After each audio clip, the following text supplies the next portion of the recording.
அனைவருக்கும் வணக்கம்டா. அஸ்ஸலாமு அலைக்கும், குட் மார்னிங். இது என்னோட ஃபர்ஸ்ட் கிளாஸ்னு. ஸோ என்ன வீடியோஸ் இன்னும் இன்ட்ரடக்ஷன் தந்துட்டு தொடங்கலாம் நினைக்கிறேன்.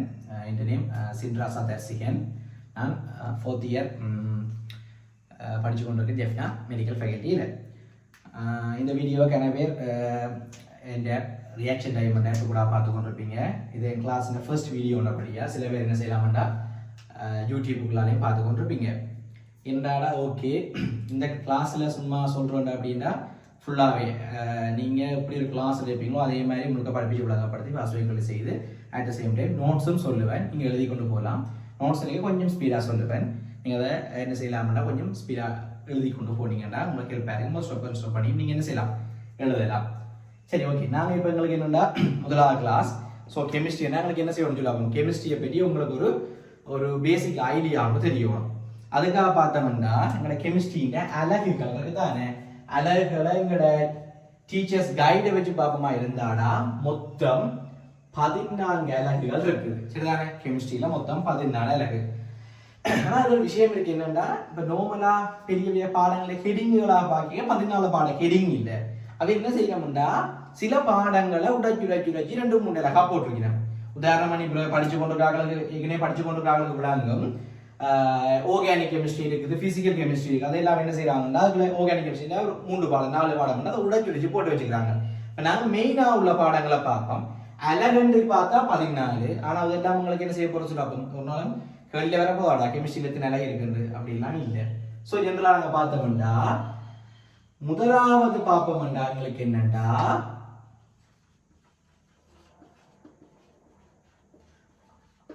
அணுக்களின் கட்டமைப்பும் இயல்புகளும் முதலாவது பாடம். சரிதானே, அணுக்கள கட்டமைப்புகளும் இயல்புகளும். இரண்டாவது பாப்பா யாருந்தா என்னென்று வரும் பார்த்தோம்னா பிணைப்புகள். இரண்டாவது என்ன, பிணைப்புகள். என்ன விஷயம்டா இந்த முதலாம் பாடத்தையும் இரண்டாம் பாடத்தையும் சேர்த்து சொல்லுவோம். என்னன்னு பார்த்தோம்னா ஜெனரல் கெமிஸ்ட்ரி என்று, பொது ரசாயனம். சரிதானே, இந்த ஜெனரல் கெமிஸ்ட்ரி என்றது 2 பேரையும் சேர்த்து நாங்க கொடுக்குறோம். அதுக்கு அடுத்தது பாப்பாயா இருந்தா மூன்றாவது இரசாயன கணித்தல்கள்.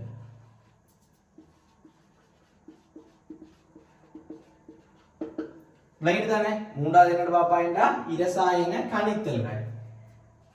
நாலாவது என்னோட பாப்பாயா இருந்தா வாயுக்கள் என்ற பாடம்.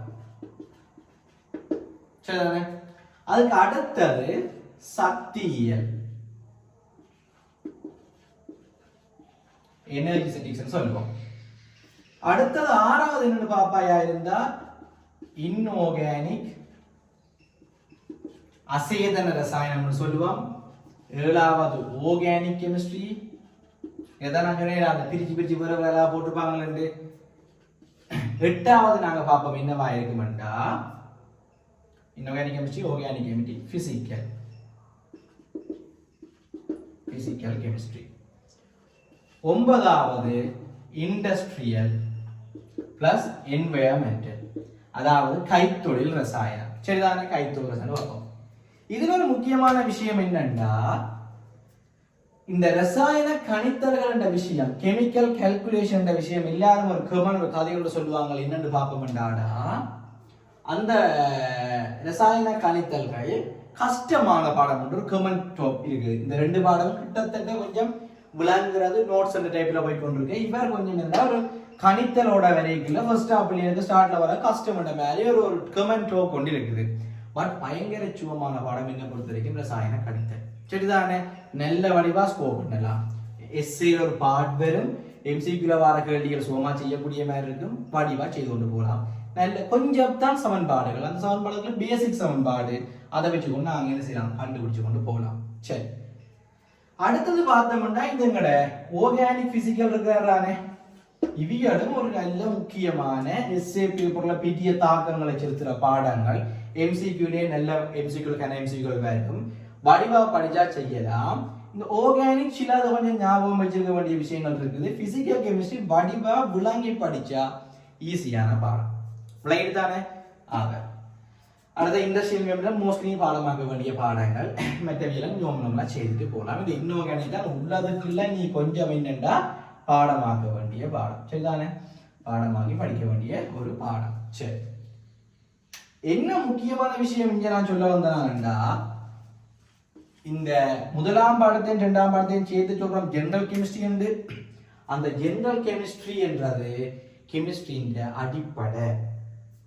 இந்த ரெண்டு பாடத்தையும் ஒழுங்கா விளங்கி படிப்பாயா இருந்தா இஞ்சால உள்ள பாடங்கள் சுகமாயிடும். இது கிட்டத்தட்ட நீங்க பிசிக்ஸ் படிப்பீங்களானே, பிசிக்ஸ் படிக்க ஒரு விஷயம் சொல்லுவாங்க, என்ன சொல்லுவாங்க, பிசிக்ஸ்ல மெக்கானிக்ஸ் இருக்குதானே, மெக்கானிக்ஸ்ன்றது சரியான இம்பார்ட்டன்ட், அது கடைசி வரைக்கும் படிச்சு கொண்டு போக தேவைலாம். நீ பிசிக்ஸ் படிக்கிறேன் படிச்சு கொண்டு ஏசுற மாதிரி சொல்லிக்கலாம். அதே மாதிரி தான் எங்களோட ஜெனரல் கெமிஸ்ட்ரி சுகமான விஷயம். மெக்கானிக்ஸ் கொஞ்சம் கஷ்டம், பிசிக்ஸ் கஷ்டம் தானே இல்லையா, அதை விட எங்களுக்கு என்ன சொல்லலாம், ஜெனரல் கெமிஸ்ட்ரி சுகமான விஷயம், நீட்டா படிச்சிருப்பாச்சு. சரிதானே? ஓகே. இப்போ இது பாடங்களை பற்றிய விஷயம். இந்த பாடமும் நாங்கள் என்ன சொல்லுவோம், படிச்சு முடிக்க போறோம். படிச்சு முடிச்சா அவர் ஓகேயா இருப்பேன். சரி, இப்போ இதுல ஃபர்ஸ்டா எனக்கு இப்பதான் வந்துருக்கிற முறையில சும்மா இருக்கா பிரீஃபா எங்களை இதை பற்றி சொல்லுவாப்போம், எக்ஸாமை பற்றி, எக்ஸாம்ட மார்க்ஸை பற்றி சொல்றேன். சரிதானே? எக்ஸாமை பற்றியோ எக்ஸாம்ஸ் மார்க்ஸை பற்றி இருக்கா சொல்றேன். அதையும் பார்த்தோம்னா எங்களுக்கு என்ன சொல்லுவாப்போம். சரி, நான் ஒரு பாடத்துக்கு இறங்கலாம். உனக்கு தெரியும் பேப்பர்ல 2 இருக்குது, பார்ட் 1 ஒரு விஷயம் இருக்கிற, பார்ட் 2. பார்ட் 1 என்ன வரப்போகுது பார்த்தாண்டா உனக்கு தெரியும் MCQ. சரிதானே? MCQல பார்த்தாண்டா 50 MCQ வரும். ஒவ்வொன்றுக்கும் 1 படி எத்தனை வரப்போ சொல்லுவாங்க உனக்கு 50 மார்க்ஸ் அப்படியே சுளையா வரும்னு சொல்லுவோம். வடிவா இதுல 50ல 45க்கு மேல ஸ்கோர் பண்ணலாம், ஸ்கோர் பண்ணணும்.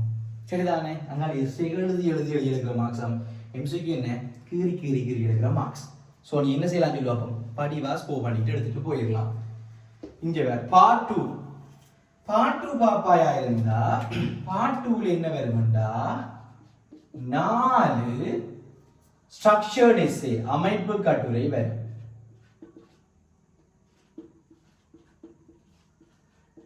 4 அமைப்பு கட்டுரை வரும். இந்த அமைப்பு கட்டுரை ஒவ்வொன்றும் பார்த்தாண்டா உனக்கு எத்தனை மார்க்ஸ் வரும்டா 5 மார்க்ஸ் படி 4 அமைப்பு கட்டுரைக்கு சேர்த்து 20 மார்க்ஸ் வரும். சரியா? ஒவ்வொரு அமைப்பு கட்டுரைக்கும் 5 மார்க்ஸ், அப்படி 4 அமைப்பு கட்டுரை 20, 4 சேர்த்தான் வரும். பாட்டுக்குள்ள எஸ்ஏ இருக்குது, உனக்கு 6 எஸ்ஏ இருக்குதானே, 6 எஸ்ஏ தருவான். அதுல நீ 4 எஸ்ஏ தான் செய்ய போகணும், 4 எஸ்ஏ தான் செய்யணும். 4 எஸ்ஏல ஒவ்வொரு எஸ்ஏக்கும் பாப்பாயா இருந்தா 7.5 மார்க்ஸ் படி இந்த 4 எஸ்ஏ பெரிய இடத்துல போய் சொல்லி பார்ப்போம். 7.5 படி 4 எஸ்ஏ உனக்கு எவ்வளவு வரும்னா 30 மார்க்ஸ் வரும். அப்ப பார்ட் 2 எத்தனைடா 30 20 எத்தனை போகுது 50 மார்க்ஸ் வரப்போகுது part. So part 2 50 marks plus part 1 50 marks சேர்த்தா உனக்கு எவ்வளவு வரப்போகுது 100 மார்க்ஸ் வரப்போகுது. சரிதானே? அதுல என்ன விஷயம் ஒன்று இருக்குது, எங்கட இந்த 50 100 வர்றானே பார்ட் 2ல வடிவாக்க ஒரு விஷயம் இருக்குன்னா, இந்த பார்ட் 2லடா அமைப்பு கட்டுரைக்கு மார்க்ஸ் திருத்தேகள் என்ன செய்வாங்கன்னா 100 மார்க்ஸுக்கு போடுவாங்க. அப்ப 4 அமைப்பு கட்டுரை இருக்குது, ஒவ்வொன்றுக்கு 100 படி திருத்தேகள்ல 400 மார்க்ஸுக்கு பேப்பருக்கு நீங்க ஆன்சர் எழுதி ₹1. அதே மாதிரி எஸ்ஏ எத்தனை பார்த்தாண்டா எத்தனை எஸ்ஏ எழுத போறீங்க, 6 எஸ்ஏல 4 எஸ்ஏ எழுத போறாய். ஒவ்வொன்றுக்கு 150 மார்க்ஸ் படி எவ்வளவு சொல்லுவாப்பா 600க்கு எழுதுவாய். ரெண்டையும் கூட்டினா எத்தனை வருது 1000 வருது. ஆனா உனக்கு தெரியும் பார்ட் 2 எத்தனை குடிய மார்க்ஸ் 50 குடிய மார்க்ஸ் தான். 1000க்கு மார்க்ஸ போட்டு என்ன செய்தான்னு பார்த்தாண்டா பிரிப்பான். 1000க்கு மார்க்ஸ போட்டு அதை என்ன செய்யணும்னாங்க 50க்கு மாத்தணும்டா 1000 போட்டு 20ஆல பிரிச்சு ஃபைனல் மார்க்ஸ் 50 ஆக்குறான். படி நம்மள ஃபுல்லா செய்து முடிய உங்களுக்கு என்ன வரும் 1000 மார்க்ஸ் வரும். அந்த 1000 மார்க்ஸ் என்ன செய்யறாங்க கடைசியா 20ஆல பிரிச்சு என்ன வரா போகுது 50 மார்க்ஸ், எம்சிக்கு 50 மார்க்ஸ், 100 மார்க்ஸ். ஏன் இந்த விஷயம் சொல்ல வாருன்னா 1000க்கு போட்டுன்ற முறையில ஒரு சின்ன பிளவுறதால பெரிய மார்க்ஸ் உனக்கு இழப்பட போறது இல்லை. என்ன பெரிய மார்க்ஸ் உனக்கு என்ன குறைய போறது இல்லை. ஸோ நீங்க என்ன செய்யலாம் சொல்லப்போம், வடிவா குட்டி குட்டி குட்டி குட்டியா ஸ்கோர் பண்ணி கெமிஸ்ட்ரியில ஃபைனல்ல நல்ல ஒரு மார்க்ஸ் ஒன்று என்ன செய்யலாம்டா நீ ஸ்கோர் பண்ண முடியும். மேட்ரு கூட நல்ல வடிவா மார்க்ஸ் ஸ்கோர் பண்ணலாம். எம்சிக்யூல வடிவா படிக்கிற பிள்ளை மோர் தேன் 45 ஈஸி 45 வடிவா என்ன செய்யலாம் ஸ்கோர் பண்ணி கொண்டு போகலாம். அதே மாதிரி என்ன சொல்லலாம் எஸ்ஐயும் செய்யலாம். டோட்டல் நீ வடிவா என்ன சொல்லலாம் 90 மார்க்ஸுக்கு மேலே என்ன செய்யலாம் நீ அச்சீவ் பண்ண முடியும். மேட்ருக்கு விளங்கிட்டுதோ? சரிதானே? இதுதான் உங்களுக்கு என்ன மேபி ஃபர்ஸ்ட் டைம் நீங்கள் என்ன செய்யலாம் இதுதானே. சில பேர் என்ன செய்யப்படுறாங்க கெமிஸ்ட்ரி படிக்க தொடங்கிட்டு தான் பெரும்பாலும் ஓஎல்இ முடிச்சு போட்டு ஏழுக்கு வந்திருப்பியல் நிறைய ஸ்டார்ட் பண்ணி இருப்பியல். விளங்கிட்டு தானே? சரிதானே? அப்போ அந்த விஷயம் ஒன்று இருக்குது.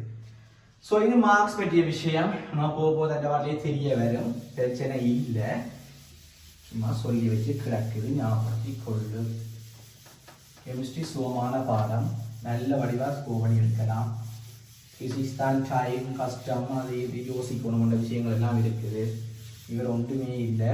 கெமிஸ்ட்ரி நல்ல வடிவாக ப்ராக்டிஸ் பண்ணி பிளான் பண்ணி கொண்டு போனேன்னா சரி. சரிதானடா? ஓகேடா. இப்போ நம்மளுக்கு என்னண்டா அதோட நீ என்னோட கவனமாக இருக்கணும் என்னென்னு பார்த்தோம்னா பாஸ் பேப்பர். சரிதானே? எப்பவுமே நீ தொடங்குறாய்னா கையில் பாஸ் பேப்பர் தூக்கி வச்சுக்கொண்டு பாஸ் பேப்பரில் வர கேள்விகள் தான் ரிப்பீட் ஆகும். பாஸ் பேப்பரில் உள்ள ஐடியாக்கள் தான் ரிப்பீட் ஆகும். சரிதானே? வடிவா பாஸ் பேப்பரை நீ பிளான் பண்ணியிருக்குள்ள செய்வாயா இருந்தா படிச்சு கொண்டிருப்பாயா இருந்தா அங்காடியுமே சொல்லுவோம் தண்டை பாட்டில் ஸ்கோர் பண்ணக்கூடிய மேலே இருக்கும், எந்த பிரச்சனையுமே இல்லை. சரிதானே? அதில் வடிவான கவனமாயிரு, ஸ்டார்ட்லேயே மைண்டுக்குள்ள போட்டுக்கொள்ளும். சரிதானே? ஓகே. அப்போ நான் முதல் சொன்ன மாதிரி என்ன சொல்லுவாப்போம், இப்போ நாங்கள் என்ன பார்க்கணும், ஜெனரல் கெமிஸ்ட்ரியில் 2 வகை இருக்குன்னு சொன்னால் உண்டு என்ன அணுக்கள கட்டமைப்பும் அவைகள இயல்புகளும், அதுக்கு அடுத்து என்ன பிணைப்புகள். முதலாவது பார்க்க போறோம். முதலாவது அலகு என்னென்றால் அணுக்களின் கட்டமைப்பும் இயல்புகளும். விளங்கிட்டு தானே? அணுக்கள கட்டமைப்பும் இயல்புகளும். சரி, இதுல பார்க்க போறோம்டா என்ன விஷயம் நாங்க பாப்பமா இருந்தாடா, இதுல முதலாவது எங்களுக்கு ஒரு விஷயம் தெரிய வேணும். என்னன்னா சடப்பொருட்கள். இந்த நாங்க பாக்கிகள் முதலாவது தெரிய வேண்டிய என்ன பார்த்தோம்னா சடப்பொருட்கள். விளங்கிட்டு தானே? சடப்பொருட்கள். 6ஆம் ஆண்டுல இருந்து நான் நினைக்கிறேன் சடப்பொருட்களை பற்றி பேசிக்கா ஒவ்வொன்றா சொல்லி கொண்டு வந்திருப்பாங்க. நீங்க ஓஎல்லையும் படிச்சிருப்பீங்க.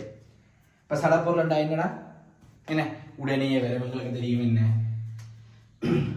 திணிவை உடையதும் வெளியில என்ன செய்ய போகுது அப்பம் இடத்தை அடைக்கும். அப்படிதான் படிச்சாங்க. திணிவு உள்ளதும் வெளியில் இடத்தை அடைக்கும் தன்மை உடையதுமான பதார்த்தங்களுக்கு என்ன பேர் சொல்லுவோம் நாங்க சடப்பொருட்கள் என்று சொல்றோம். சரிதானே? ஓகே. இதெல்லாம் உங்களுக்கு தெரிஞ்ச விஷயங்கள்லாம் எப்பவுமே ஆரம்பிக்குது நடாம ஸ்லோவா தான் போய் கொண்டிருக்கும். பாப்போம்.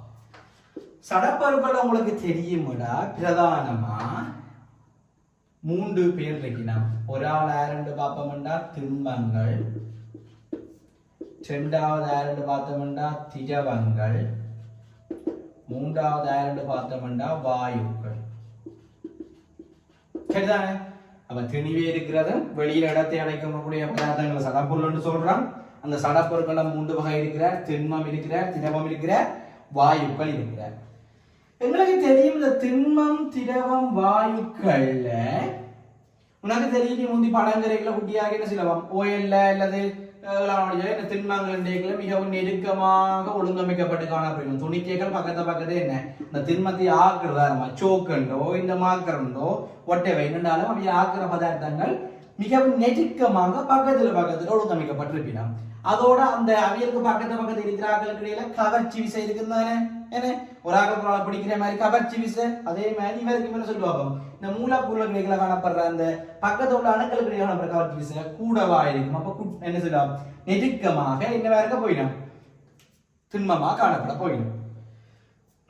திரவத்தை பார்த்தோம்னா இவர் அளவுக்கு இல்லாம எப்படி சொல்லாம இருக்க போற கொஞ்சம் அவரை விட கொஞ்சம் வாய்தா இந்த வயது இல்லை இந்த வயது வாய்க்கு வர மாதிரி இதை விட கொஞ்சம் என்ன சொல்றான் அவரை விட கொஞ்சம் என்ன வேற இருக்க சொல்லுவாப்போம் ஐதா காணப்பட போற லைட் தானே அவரை விட ஐதா காணப்பட போற ஆனா உங்களுக்கு தெரியும் வாயுக்களை பாப்பமா இருந்தாடா வாயுக்கள் என்ன சொல்லுவாப்ப செய்யப்பட சொல்லுவாப்போம் இவரை விட எங்களுக்கு திண்மம் திரவத்தை விட இன்னும் என்ன வேற இருக்க போக சொல்லுவாப்போம் அங்கொண்டு இங்கொண்டு அங்கொண்டா ஐதா காணப்பட போற சரிதானே நம்ம திண்ம வாயுக்களை அப்படி ஐந்தாக காணப்பட போற சரி இது நாங்க முந்தியே என்ன சொல்லுவாப்போம் படிச்ச ஒரு விஷயம் அதே மாதிரி உங்களுக்கு தெரியணும் என்னன்னு பார்த்தோம்னா இந்த திண்மம் திரவம் வாயுக்கள் நான் கெமிஸ்ட்ரி படிக்க இவியலுக்கு மின்னியல்பு இருக்கடா இந்த திண்மத்துக்கு திரவத்துக்கு வாயுக்கள் 3 பேருக்கு என்ன இயல்பு இருக்குண்டா மின்னியல்பு விளங்கிட்டோ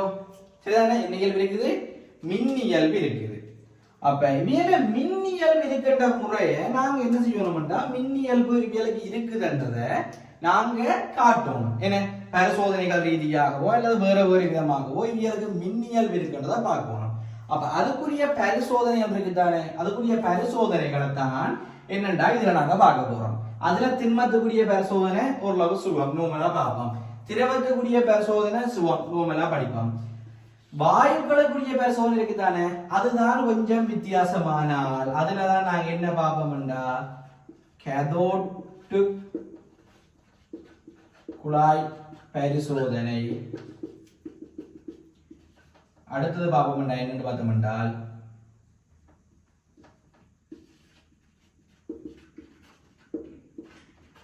நேர்கதிர் பரிசோதனை ரெண்டு விஷயத்தை பார்ப்போம் சரிதானே கதோட்டு குழாய் பரிசோதனை அடுத்தது நேர்கதிர் பரிசோதனை ரெண்டு விஷயத்தை பார்க்க போறோம் என்ன சொல்ல வாருன்னா திண்மங்களுக்கு உரியதை பார்த்தோம்னா திண்மங்களோட மின்னியல்பு அல்லது திண்மங்கள் ஏற்றம் உள்ள துணிக்கைகள் ஆக்கப்பட்டது ஏற்ற இயல்புக்கு என்ன செய்வோம் பார்த்தோம்னா ஒரு கோடுகளை பட்டு துணியோட உறைஞ்சி அப்படியான பேர்ல செய்வோம் திரவத்துக்கு என்ன செய்வோம்டா இந்த எங்கட இவர் இருக்கிறாரு தானே சொல்லுவாப்போம் அந்த பேட்டரிகள் அல்லது அதை கூட பார்த்தோம்னா மின் ரசாயன கேடம் அப்படி மின் பகுப்புகளை வச்சு கொண்டு செய்வோம் அதே மாதிரி வாயுக்களுக்கு இவியல் ரெண்டு இது ரெண்டும் சுவமாண்டா உனக்கு எவ்வளவு என்ன செய்ய மாட்டான்னு சொல்லுவாங்க கேள்விக்கு சுவமான கேள்வியப்பான் ஒப்பியாது இல்லை கொஞ்சம் கஷ்டமானவன்டா அதுக்கெல்லாம் கேள்வியப்பான் இந்த கதோட்டு கதிர்குழாய் பரிசோதனை நேர்கதிர்களை வச்சு கொண்டு திரும்ப திரும்ப திரும்ப எம்சிக்கு உள்ள கேள்வி அடிபட்டு கொண்டே இருக்க போகுது விளங்கிட்டு தானடா ஓகே இப்ப சொன்ன விஷயத்த கொஞ்சம் என்ன செய்வோம் ஃபர்ஸ்ட் ஆகுதல் நோட்ஸ் எழுதி கொண்டு அடுத்தது முக்கியமான போவோம் சரிதானே ஓகே எல்லாரும் கோப்பி எடு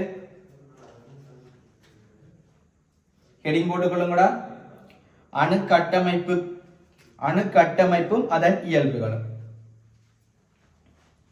atomic structures and their properties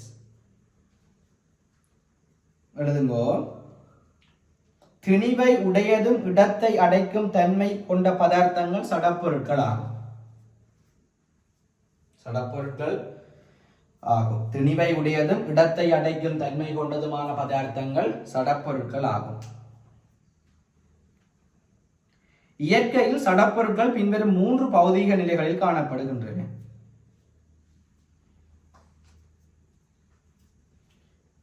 இயற்கையில் சடப்பொருட்கள் பின்வரும் 3 பௌதீக நிலைகளில் காணப்படுகின்றன சொல்லுவாப்பம் என்னென்னு ஒன்று திண்ம நிலை திரவ நிலை வாயு நிலை 5ஆம் விஷயம் அடுத்து எழுதுங்கோ இம்மூன்று பௌதீக நிலைகளுக்கும் இடையே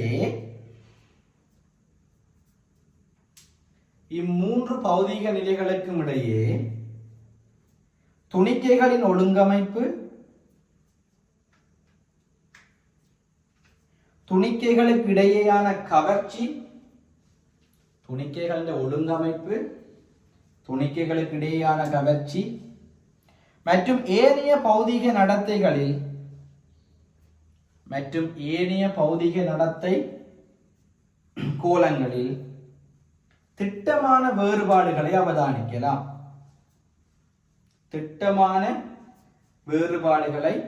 அவதானிக்கலாம்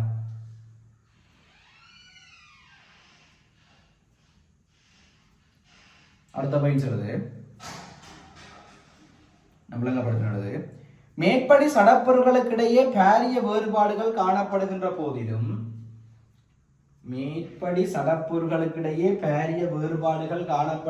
போதிலும் முழு சடப்பொருட்களும் ஏறத்தாழ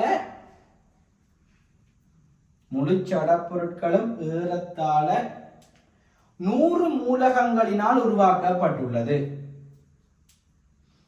முழு சடப்பொருட்களும் ஏறத்தாழ 100 மூலகங்களினால் உருவாக்கப்பட்டுள்ளது.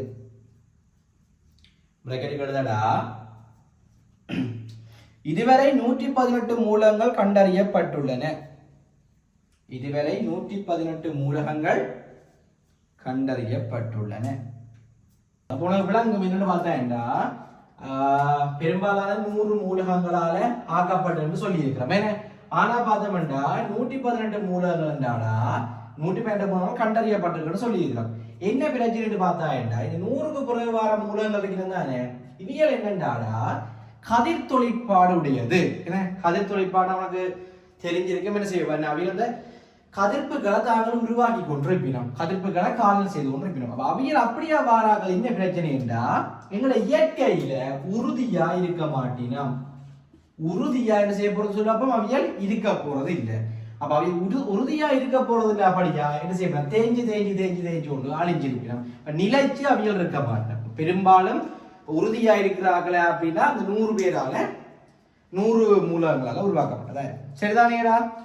ஓகே சரி. இப்ப என்ன அடுத்தது பார்க்க போறோம் என்னன்னா ஒரு முக்கியமான விஷயம்டா உங்களோட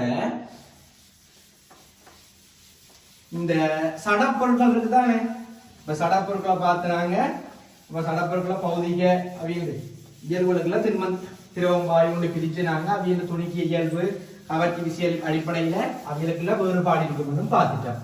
இப்ப என்ன விஷயம் பார்க்க போறோம்னு பார்த்தாங்கன்னா இந்த சடப்பொருட்களை பற்றி வேற விதமா என்ன செய்யறாங்கன்னா வேற ஆக்கள் ஆரம்ப காலங்கள் இப்ப வரைக்கும் என்ன செய்யறாங்க கண்டுபிடிக்கணும் வந்துக்கிறாங்களா.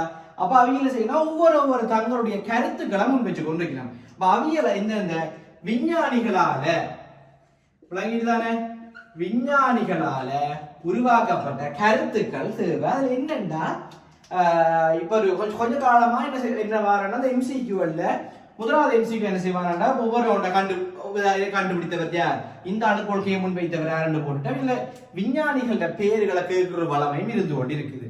அப்ப அந்த எம்சிக்யூ இருக்குதானே அதுக்கான சிலதுகளை தெரியப்படும். சரிதானே? அதுக்கு ஹெடிங்க போடுறா சடத்தின் அணுக்கொள்கை. ஹெடிங்க போட என்ன சடத்தின் அணுக்கொள்கை.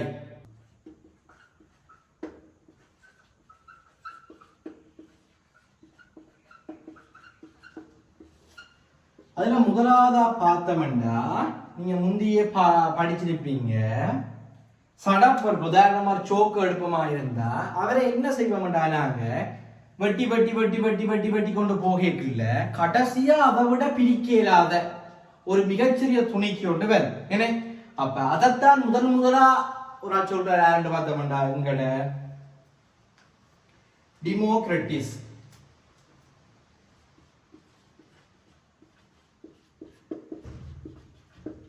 டிமோக்ரட்டிஸ் என்ற விஞ்ஞானி சொல்றாரு என்னன்னா இந்த உலகத்துல உள்ள எல்லா சடப்பொருட்களும் மேலும் பிரிக்க முடியாத மிகச்சிறிய துணிக்கியால உருவாக்கப்பட்டது என்ற கருத்தை முதல்ல முன்வைக்கிறார். விளையாட்டு தானே முன்வைக்கிறார். இவருக்கு பிறகு பார்த்தோம்னா இரண்டாவதா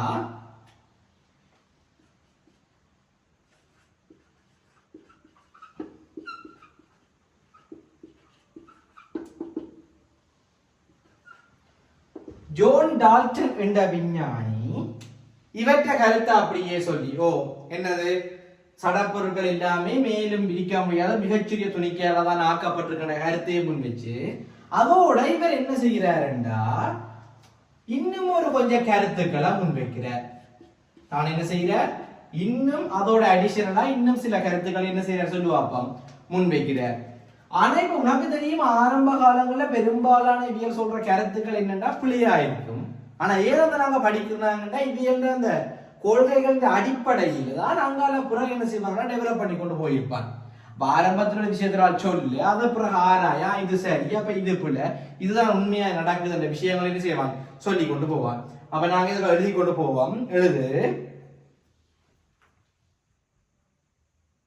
சடத்தின் அணுக்கொள்கைகள் எழுதுங்கோ. டிமோக்ரட்டிஸ் என்பவர்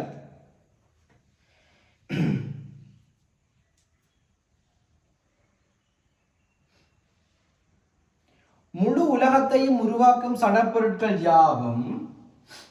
டிமோக்ரட்டிஸ் என்பவர் முழு உலகத்தையும் உருவாக்கும் சடப்பொருட்கள் யாவும் மேலும் பிரிக்க முடியாத மிகச்சிறிய துணிக்கைகளினால் உருவாக்கப்பட்டது. மேலும் பிரிக்க முடியாத மிகச்சிறிய துணிக்கைகளினால் உருவாக்கப்பட்டது எனும் கருத்தை முன்வைத்தார்.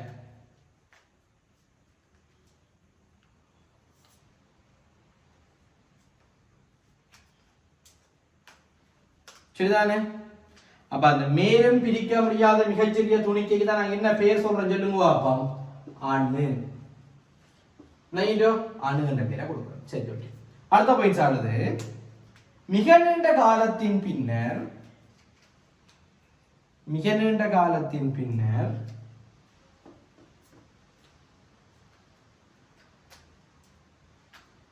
ஜோன் டால்டன்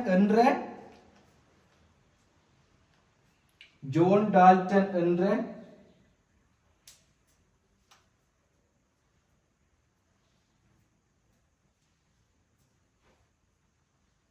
ஆங்கில விஞ்ஞானி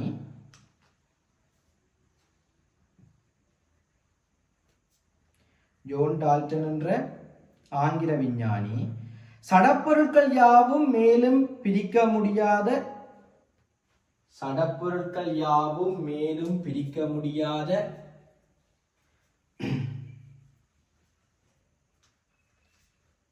சிறிய துணிக்கைகளினால் உருவாக்கப்பட்டதுடன்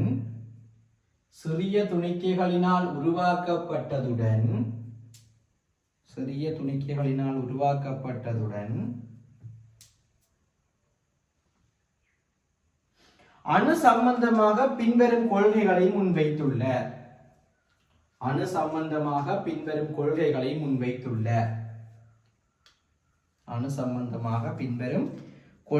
முன்வைத்துள்ளார். சரிதானே? ஓகே. கவனி, எழுதுவோம்.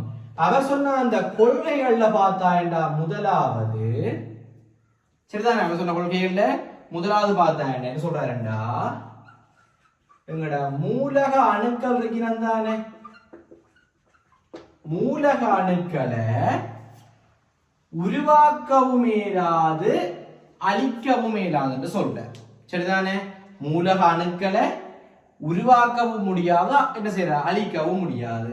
பிற்காலத்தில் என்னண்டா இது மாற்றப்பட்டது என்னண்டா, பிறகு சில பரிசோதனைகளூடாக என்ன செய்வாங்கண்டா சில பேரை உருவாக்கலாம், சில மூலகங்களை உருவாக்கக்கூடிய வாய்ப்புகள் இருக்குது. அப்ப ஆக்கவும் முடியாது அழிக்கவும் முடியாது இவற்றை முதலாவது கருத்து என்ன செய்ய சொல்லுவாங்க, பொய்யன மாதிரி போகுது. ஆனா அடிப்படையில் சொன்ன கருத்து நாங்க என்ன செய்யறோம், அதுல படிச்சு கொண்டு போகணும். சரி, அடுத்த ஒரு விஷயம் சொல்றாரு என்னண்டா, ஒரு மூலகம் குறித்த ஒரு மூலகத்துல காணப்படுற அணுக்கள் இருக்கிறதானே, அணுக்கள் எல்லாமே ஒரே இயல்பு இருக்கலாம். விளங்குதோ? குறித்த ஒரு மூலகத்துல காணப்படுற எல்லா அணுக்களும் ஒரே இயல்பு இருக்குதுன்னு விஷயம் சொல்றேன். அதுக்கும் பிறகு காலத்துல பிள்ளைன்னு சொல்றாங்க என்னண்டா, நீங்க ஓயில எடுத்திருக்குமோ தெரியல, சமதானி என்ற சொல்றப்பாட பார்த்திருப்பாய். உதாரணமா கார்பன்ல வேற வேற சமதானிகள், என்ன நியூத்திரன்கள் வேறுபாடு காரணமாக வேற வேற சமதானிகள் உருவாக்கப்படும். என்ன அப்ப அவியல் ஒரே மூலகமா இருக்கும், ஆனா காணப்படுற எல்லா அணுகளும் ஒரே மாதிரி இருக்குமோ இல்ல, அவைய நியூத்திரன்கள் எண்ணிக்கையில வேறுபாடு இருக்கும். இங்கால சமதானி ஹெடிங் போட்டே படிப்போம், ஒன்றுக்கும் யோசிக்காத. இப்ப சமதானியில தோற்றப்பாடாளர் சொல்ற அந்த விஷயம் என்ன செய்யுது, ஒரு மூலகத்தின் எல்லா அணுக்களும் என்ன ஒரே இயல்பு இருக்குன்றது பிழைக்குது. அடுத்தவர் சொல்ற வேற வேற மூலகம், வெவ்வேறு மூலகம் என்றா അതിന്റെ இயல்பு எல்லாமே என்ன சொல்ல வராருண்டா வேறுபட்டனவா தான் இருக்கும். வெவ்வேறு மூலகம் என்றா எல்லாமே வேறுபட்டது. சரியா? உதாரணமா லித்தியம் சோடியம்னா வேற வேற மூலகம், வேற வேறதான் அப்படி சொல்ல வரார். அதுக்கும் பிறகு பிள்ளைண்டு பார்ப்போம். நீ இப்ப ஆவர்த்தன அட்டவணை படிக்க தொடங்குவாய். ஆவர்த்தன அட்டவணையே அவியல்ல சில பொது இயல்புகள் அடிப்படையில தான் நாங்க என்ன செய்கிறோம்டா, அவியலை அந்த ஆவர்த்தன அட்டவணையை ஒழுங்குபடுத்தி வச்சிருக்கிறோம். அப்ப வேற வேற மூலகங்களுக்கு இடையில என்னன்னு பார்த்தோம்னா சில ஒத்த இயல்புகள் இருக்கும். மூளை விட்ட தொடர்பு எல்லாம் படிப்போம். சரிதானே? அப்ப அவர் சொல்றேன் அதுக்கும் என்ன செய்யுது பிழைக்குது. பிழைக்கு தானே வெவ்வேறு மூலகங்கள் வேறுபட்டது. அடுத்த ஒரு விஷயம் சொல்றவர் குறித்த ஒரு மூலக்கூறண்ட உருவாக்கிக்க எளிய முழு எண் விகிதத்தில தான் எங்களுடைய இந்த அணுக்கள் என்னன்னா சேர்ந்திருக்கணும் சொல்ல வர. எளிய முழு எண் விகிதம், எளிய முழு எண் விகிதம். உதாரணமா என்ன சொல்ல வரான்டா? இப்ப உதாரணமா கவனி. இப்ப கார்பனும் ஹைட்ரஜனும் ஆக்சிஜன் சேர்ந்து ஒரு மூலகம் உருவாக்குதுண்டா எளிய முழுவன் விகிதம் என்று பார்த்தாயண்டா. இப்ப உதாரணமா இவர் 1 இவர் 2 இவர் 3. இப்ப இப்படி வரான்னு சொன்ன வர என்னடா? இப்ப இது 4 இது 2 இது 4 இது எளிய முழுவன் விகிதம். இது வேற பிரிக்கலாம். என்ன பிரிச்சா என்ன வரும்? 2ஆலே பிரிச்சோம்னா இங்க 2 1 2 இப்படி வரும். இப்ப இப்படி என்ன செய்ய மாட்டேன் வர மாட்டேன். எல்லாமே எளிய முழுவன் விகிதம்டா. இந்த ஆக குறைஞ்ச நம்பர்ஸ் என்ன பொதுவா அப்படியே இந்த 2ஆல பிரிக்கிற மாதிரி இல்லாம இப்ப 2 1 2 அப்படி இருக்கு சொல்ல பாருங்க. எளிய முழுவன் விகிதம் இந்த என்ன வெவ்வேறு அணுக்கள் சேர்ந்த ஒரு மூலக்கூறை என்ன மூலக்கூறு உருவாகும் சொல்றாங்க. ஆனா அது பிள்ளை என்று பார்த்துட்டோம். உதாரணங்கள் எல்லாருக்கும் தெரியும். யாரடா? குளுக்கோஸ் மூலக்கூறு சூத்திரம் என்னடா? C6H12O6. இது எளிய முழுவன் விகிதம். என்னத்தானே 6ஆல பிரிக்கலாம் 1 2 1 விளங்குதானே? அப்ப அவர் யார்கிட்ட பார்த்தவங்கள ஜோன் டால்டன் முன்வைத்த இந்த கொள்கைகள் எல்லாம் என்னவா இருக்குது பிள்ளையா இருக்கு. பட் அடிப்படை காலத்துல கொள்கைகளை முன்வைத்தபடியா நாங்க அவரை என்ன செய்யறோம் படிக்கத்தான் பண்ணணும். அப்ப இந்த கொள்கைகள் எழுதிக்கொள்ளு. கடைசி இதில் எழுதி முடிச்சு என்ன அணு சம்பந்தமாக பின்வரும் கொள்கைகளை முன்வைத்துள்ளார். முதலாவது மூலக அணுவை ஆக்கவோ அழிக்கவோ முடியாது. மூலக அணுவை ஆக்கவோ அழிக்கவோ முடியாது. மூலக அணுவை ஆக்கவோ அழிக்கவோ முடியாது. இரண்டாவது ஒரு மூலகத்தின் அணுக்கள் யாவும் ஒத்த இயல்புடையவை. ஒரு மூலகத்தின் அணுக்கள் யாவும் ஒத்த இயல்புடையவை. நீ சும்மா அழிக்கலாம் பிள்ளை என்று போட்டுட்டு என்ன சமதானித்தோட பாடு உண்டு நாங்க சொன்ன கருத்து பிள்ளையானதா இருக்குது.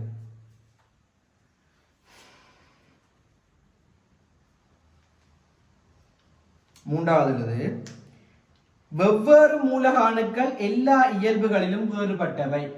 வெவ்வேறு மூலக அணுக்கள் எல்லா இயல்புகளிலும் வேறுபட்டவை. வெவ்வேறு மூலக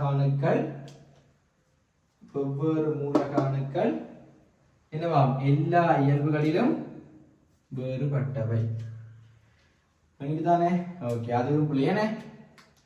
மூளை விட்ட தொடர்பா சில மூலங்களுக்கு என்ன எல்லாம் ஒவ்வொரு மூலங்களும் ஒரு இயல்புகளை காணப்படலாம் அப்படின்றத சொன்னான். சரி, அடுத்தது என்னது? மூலக அணுக்கள் ஒன்றுடன் ஒன்று சேர்ந்து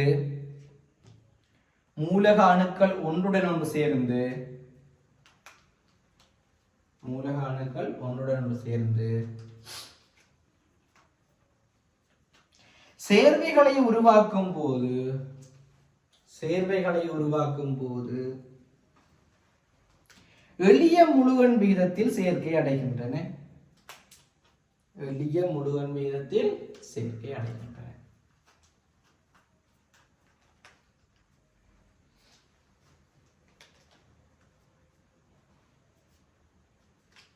சரிதானே?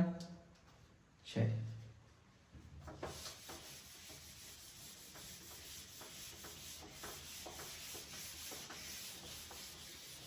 அடுத்த கவனிங்கடா.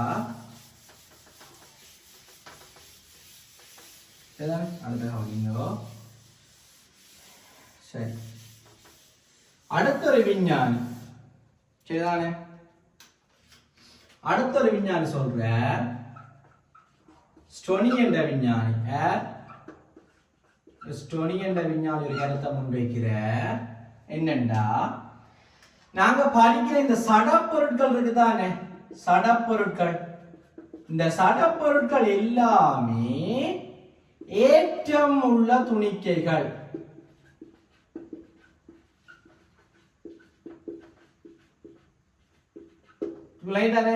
ஏற்றமுள்ள துணிக்கைகளால உருவாக்கப்பட்டிருக்குது.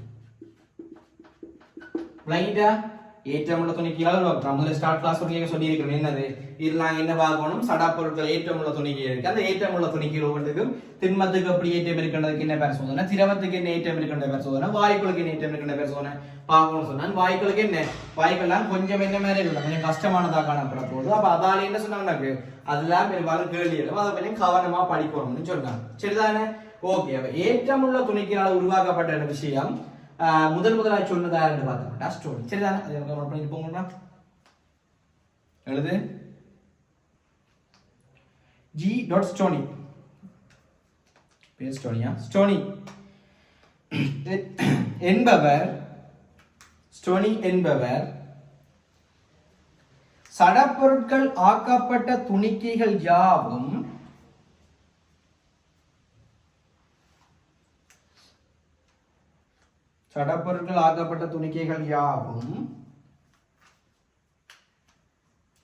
ஏற்றமுள்ள துணிக்கைகளை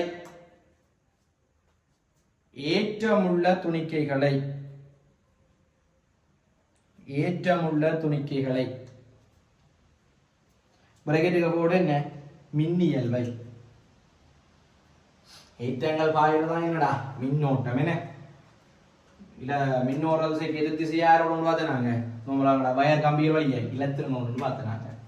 சரிதானே? ஓகே. அப்ப என்னது கோல்ட்ஸ்டோனி என்பவர் சடப்பொருட்கள் ஆக்கப்பட்ட துணிக்கைகள் யாவும் ஏற்றமுள்ள துணிக்கைகளை பிரகேதிக மின்னியல்பு கொண்டிருக்கும்.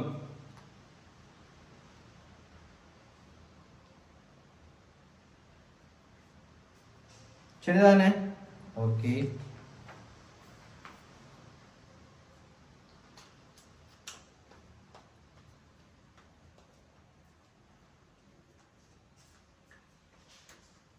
சரி, ஹெடிங்க போடுடா.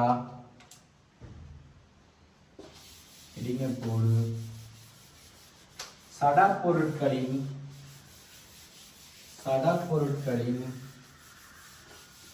மின்னியல்புக்கான சான்றுகள். சடப்பொருட்களின் மின்னியல்புக்கான சான்றுகள்.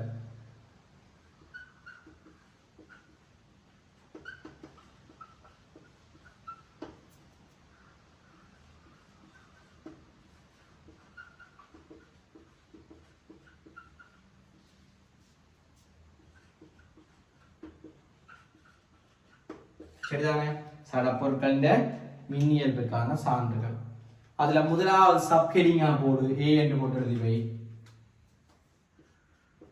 திண்மங்களின் மின்னியல்புக்கான சான்றுகள்.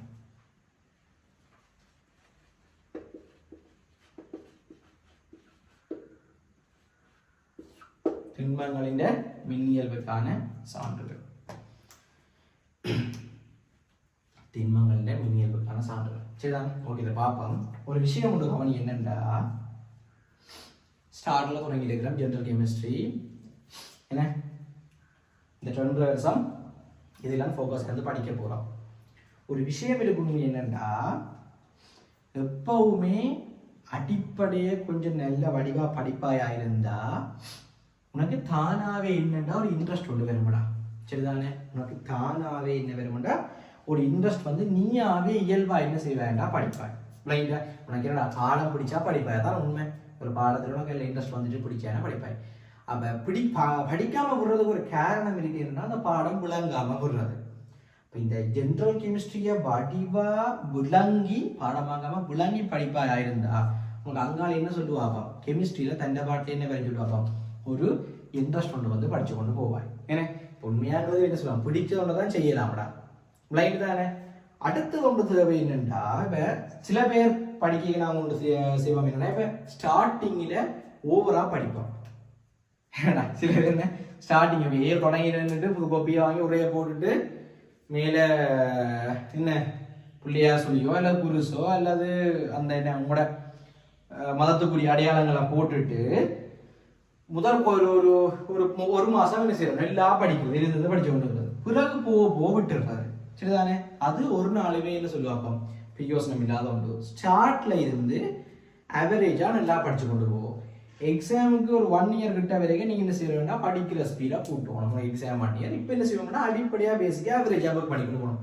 இப்போ பாஞ்சு படிச்சு போட்டு என்ன செய்யலாம் சொல்லுவாங்க, அங்கால அப்படி இல்லாது. அடுத்த ஒரு விஷயம், எப்பவுமே உன்னை என்ன சொல்லுவாப்பா, நம்பணும். எந்த அளவு தூரம் உன்னை நீ நம்புறியோ அந்த அளவு தூரம் தான் என்ன சொல்லுவாங்க, முன்னால அதில் ஒர்க் பண்ணிடு.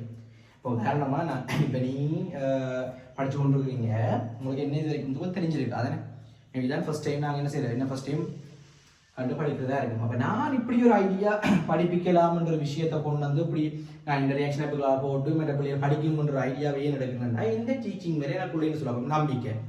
நான் எல்லாம் டீச் பண்ணுவேன், டீச் பண்ணுறதுக்கு பிள்ளைகளுக்கு விளங்க கொண்டு வரும் நம்பிக்கை. அப்போ எந்த ஒரு என்ன சொல்லுவாங்க, இந்த நம்பிக்கையை ஒரு தத்துணி தான் என்ன செய்யும், இப்படி ஒன்று கொண்டு வரும். அதே மாதிரி உனக்கு நீ நல்லா படிப்பா என்ற ஒரு நம்பிக்கை இருக்குதுன்னா சிம்பிள்ரா, சரிதானே? நீ நல்லா படிப்பாய், நீ நல்லா ஒர்க் பண்ணுவாய். இந்த 2 வருஷமும் ஸ்டார்ட்ல இருந்து வடிவா ஒர்க் பண்ணி கொண்டு போவாய், நல்லா படிப்பாய்டா. வடிவா என்ன செய்யலாம் சொல்லுவாப்போம், 3 இயர்லாம் மெரிட் அடிக்கலாம், பிடிச்சதுக்கு போகலாம், சரிதானே? மெரிட் அடிக்கலாம் என்ன பிடிச்ச யூனிவர்சிட்டி போகலாம், உங்களா பிரதி யூனிவர்சிட்டிலாம் போகலாம். மெரிட்ஸ் இந்தியாவில் அம்பிஷன் கையில். சரி, ஓகே, எப்படி சரிதானே? சொல்கிறேன், இந்த 2.5 மாதம் பல்ல கடிச்சு கொண்டு படிக்கணும் கஷ்டமா இருக்குமெண்டா நீ லைஃப்ல என்ன சொல்லுவாப்போம், வேற எதையுமே என்ன சொல்லுவாப்போம், ஒரு சாக்ரிஃபைஸ் பண்ணி படிக்க போறது இல்லை. வேற எதுக்குமே என்ன சொல்லுவாப்ப நீ இம்பார்ட்டன் இதே மாதிரி என்ன செய்ய போறது இல்லை சொல்லுவாப்போம். ஒரு மன கட்டுப்பாடு எடுத்து இந்த ஒர்க்குமே இது மட்டும் இல்லை, வேலையில எதுவுமே செய்ய போறது இல்லை. ஆனா ஒன்று கட்டாயம் நடக்கும்டா, இப்ப நீ வடிவா படிக்காம இப்ப இதுல இந்த 2.5 வருஷத்தையும் வேஸ்ட் பண்ணிட்டாண்டா, அதுக்கு பிறகு வெளியில போயிட்டாண்டா உனக்கு வேறு ஆப்ஷன் ஒன்றுமே இல்லை. கொஞ்சம் காலம் சும்மா பண்ணடிச்சு திரிஞ்சு போட்டு பிறகு நீ ரியலைஸ் பண்ணுவாய். என்ன ரியலைஸ் பண்ண சொல்லப்பாம், படிக்காம விட்டது பிள்ளை, படிச்சிருக்கலாம்னு கட்டாயம் ரியலைஸ் பண்ணுவாய். என்னோட படிச்ச படியில கேனாபியரா டேக்கில் சும்மா அந்த குழப்பப்பட்டு போயிட்டு இப்போ என்ன சொல்லலாம் ஃபீல் பண்றவங்க, நீ கட்டாயம் கவலைப்படக்கூடிய காலம் பெறும், உணர்றக்கூடிய காலம் பெறும். பட் அந்த நேரம் உன்னோட என்ன இருக்கா சொல்லுவாங்க, உன்னோட வயசை படிக்கிற வயசா இருக்கு, அது திரும்ப எக்ஸாம் எழுத இல்லாது படம் போயிடும். இவ்வளோ காலமாக படிச்சு கொண்டு வந்தது குட்டி வயசுலேருந்து இப்போ வரைக்கும் படிச்சு கொண்டு வந்தது ஒரு ரீசன் என்ன, எல்லா ஜாப் பிடிச்ச ஜாப் யூனிவர்சிட்டி. அது இது தீர்மானிக்கிறது இந்த 2.5 வருஷம். ஸோ இந்த 2.5 வருஷம் என்ன செய்யலாம், பல்ல கடிச்சு கொண்டு பேசிக்கிருந்து வடிவா படி, நல்லா மார்க்ஸ் போ பண்ணலாம், என்ஜா பண்ணலாம், சரிதானடா? சரி, ஓகே. அப்போ அதில் இப்போ நாங்கள் யாரை பார்க்க போகிறோம், திண்மங்களுக்கான பரிசோதனை, ரைட் தானே? சரி, ஈஸியா ஈஸி காவானி. இப்போ இந்த திண்மங்களுக்கான பரிசோதனையும் வேறு நான் படிப்பிக்க இல்லாமல் ஓய்வு தான் படிச்சு கொண்டிருக்கேன். அடிப்படை அங்கே இருந்தாலும் போய் கொண்டிருக்கோம். இந்த உரோஞ்சல் பரிசோதனைகள், உரோஞ்சல் பரிசோதனைகள் விளங்கிட்டு தானே? இந்த உரோஞ்சல் பரிசோதனையை பாப்பா என்றா சரிதானே?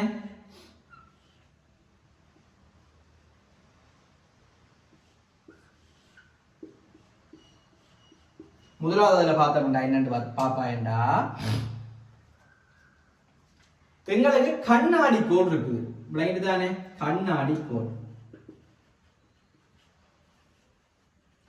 கண்ணாடி கோலையும் இஞ்சாலி இருக்கிற பார்த்தா பட்டு துணி, விளங்கிட்டு தானே? ஒரு கண்ணாடி கோல் எடுக்கிறாய், ஒரு பட்டு துணி எடுக்கிறாய். இந்த கண்ணாடி கோலையும் பட்டு துணியையும் வச்சு உரோஞ்சினா இருந்தா, கண்ணாடி கோலையும் பட்டு துணியையும் வச்சு உரோஞ்சிவாயா இருந்தா என்ன வேறுபடு பார்த்தா, கண்ணாடி கோல்ல நேரேற்றமும் பட்டு துணியில என்ன வரைஞ்சிட்டு பார்ப்போம், மறையேற்றமும் வேறு. கண்ணாடிக்குள்ள நேரேற்றமும் பட்டு துணியில மறையேற்றம். அப்ப உனக்கு தெரியும் வேற ஒரு ஆளும் இல்லை, ஆக இருக்கிறவங்க கண்ணாடிக்குள் பட்டு துணி. அப்ப 2 பேரையும் உடஞ்சியக்குள்ள 2 பேர்லயும் ஒவ்வொரு ஏற்றம் வருதுண்டா. இவியலுக்கு தெரியும் கம்ப பட்டு துணியும் கண்ணாடிக்குள்ளும் மேலால உருவாக்கப்பட்டவியல் சடப்பொருட்கள், என்ன சடப்பொருட்கள். அப்ப சடப்பொருட்கள் அடிப்படை துணிக்கெல்லாம் உருவாக்கப்பட்டவியல். இவியல்ல ஏற்றங்கள் வருதுண்டா. அப்ப அந்த காணப்புற உள்ளாக்கள் என்ன இருக்கு நம்ம சொல்றாங்க, சடப்பொருட்கள் என்ன இருக்குது, ஏற்றம் இருக்கிற விஷயத்தை நாங்க அறியக்கூடிய இருக்கும். இடைக்கெல்லாம் போராட்டம் கொடுக்கிறது பெட்கெல்லாம் கண்ணு கொடுத்து நாங்க வெயில 2 பேரும் தனியாக வச்சு ஒன்று நெஞ்சிக்கல. இவர்களையும் ஏற்றம் வருதுண்டா என்ன அர்த்தம், அவியல்ல ஏற்றம் உள்ள துணிக்கைகளால் ஆக்கப்பட்டிருக்கு அர்த்தம், சரிதானே? இதே மாதிரி இன்னும் ஒன்று செய்யலாமடா ரெண்டா,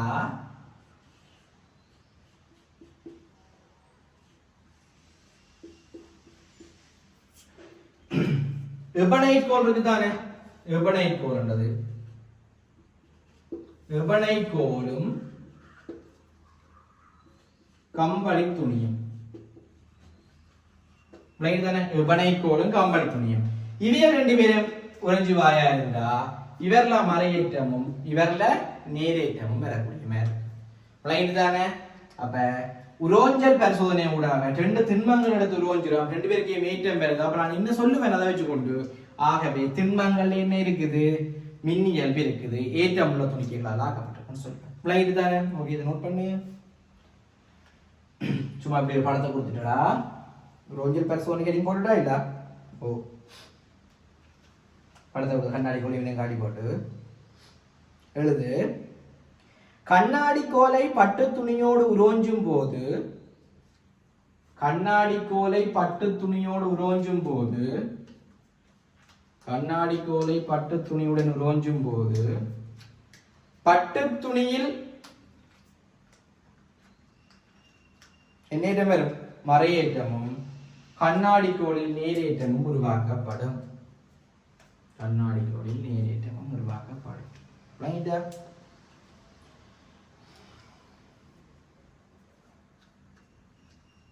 அடுத்த உதாரணத்தை காட்டு. விபனைக்கோலும் கம்பளி துணியும் விபனைக்கோலை கம்பளி துணியுடன் உரோஞ்சும் போது விபனைக்கோலை கம்பளி துணியுடன் உரோஞ்சும் போது விபனைக்கோலை கம்பளி துணியுடன் உரோஞ்சும் போது விபனைக்கோலை கம்பளி துணியுடன் உரோஞ்சும் போது விபனைக்கோளில் மறை ஏற்றமும் கம்பளி துணியில் நேரேற்றமும் உருவாக்கப்படுகிறது. விபனைக்கோளில் மறையேற்றமும் கம்பளி துணியில் நேரேற்றமும் உருவாக்கப்படுகிறது.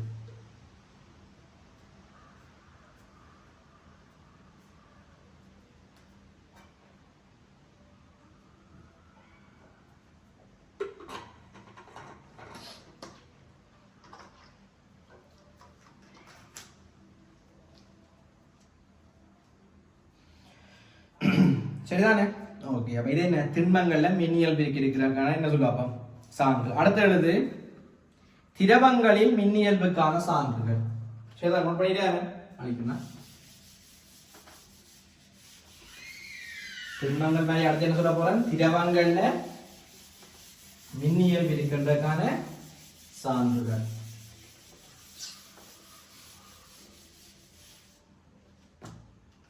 திண்மங்கள் மேல திரவங்கள்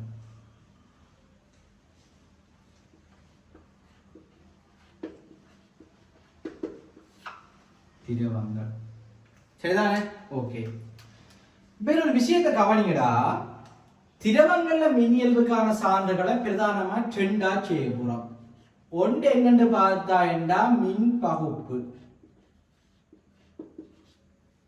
ரெண்டாவது என்னன்னு பாப்பாயா இருந்தா மின்கலம். ஓயிலே இல்லையோ மின்கலம் இருக்குது. மின்கலத்தின் பேசிக் இருக்குது. அதே மாதிரி யாரும் இருக்கிற மின்கோப்பும் இருக்கிற.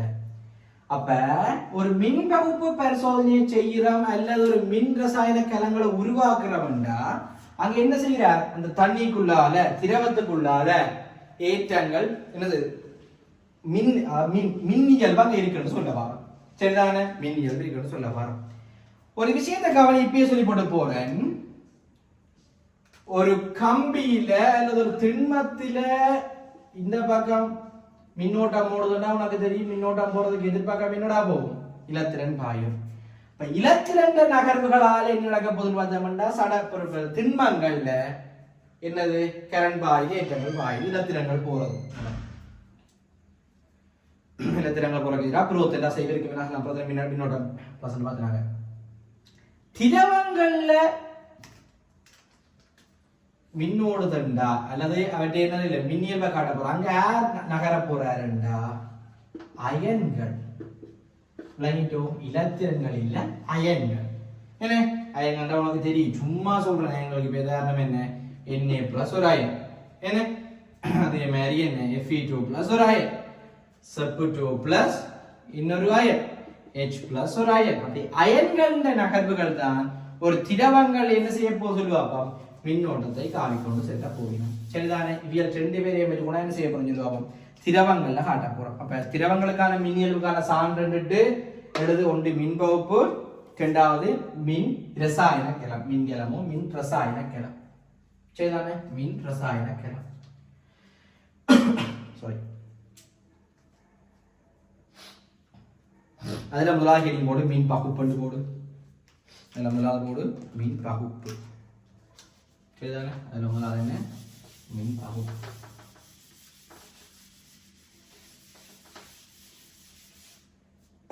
மொபைலில் பார்த்துடா வரலாம்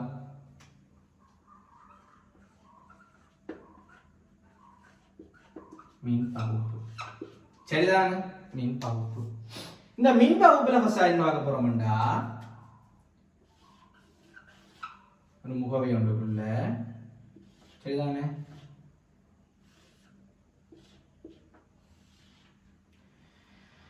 இவியல் ரெண்டு பேரும் சடத்துவ மின்வாய்கள் சடத்துவ மின்வாய் சரிதானே சடத்துவ மின்வாய்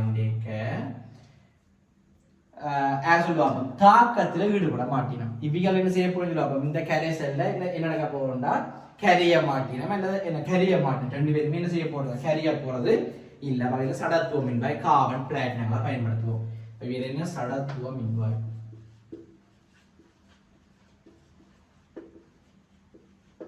சரி சடத்துவ மின்வாய் இதுல பார்க்க போற மாதிரி பார்த்தோம்னா செப்பு சல்வேட் கரைசல்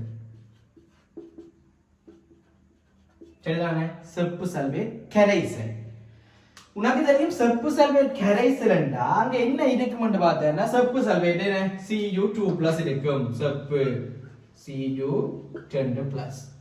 SO4 2- இருக்கு SO4 2- இந்த SO4 2- செப்பு 2+ இலத்திரன் ஏற்கிறது ஒட்சியேட்டன் தாழ்த்தல் எல்லாமே கால்குலேஷன் பாடத்துல படிப்பா பார்ப்போம் ஒட்சியேட்டன் என்ன தாழ்த்தல் இதெல்லாம் தெளிவா படிப்பேன் சும்மா காப்பாடி அதே மாதிரி கரைசல் அங்கே என்ன இருக்கும் கரைப்பானா தண்ணி இருப்பார் அப்ப தண்ணியும் என்னண்டா H2 வந்து தண்ணி என்னது H2O அப்ப அவர் எப்படி உடைஞ்சிருப்பார் H+ OH- உடைஞ்சிருப்பார் இந்த தாக்கங்கள் ஒன்றுமே நீ பாடமாக்க தேவையில்லை இப்ப சரிதானே அதெல்லாம் நீ கால்குலேஷன் படிச்சு ஒட்சியேட்டன் தாக்கம் படிக்க நீ தானாவே எழுதுவாய் இப்ப சும்மா தெரிகிறது வச்சுக்கொள்ளும் இதுல பார்த்தா என்ன ஒரு விஷயம் இருக்குது அனோட் கேதோட் என்ற ஒரு விஷயம் இருக்குது சரிதானே அனோட் கேதோட் கவனி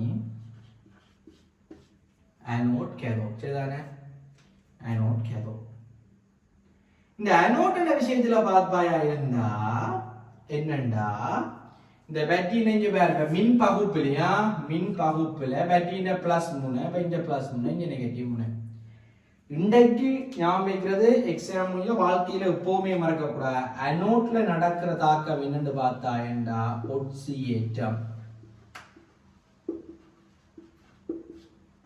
லைட் தானே அனோட்ல நடக்கிறது என்னது ஒட்சியேற்றம் கேதோட்ல நடக்கிறது என்னன்னு பாப்பாயா இருந்தா தாழ்த்தல் தாக்கம்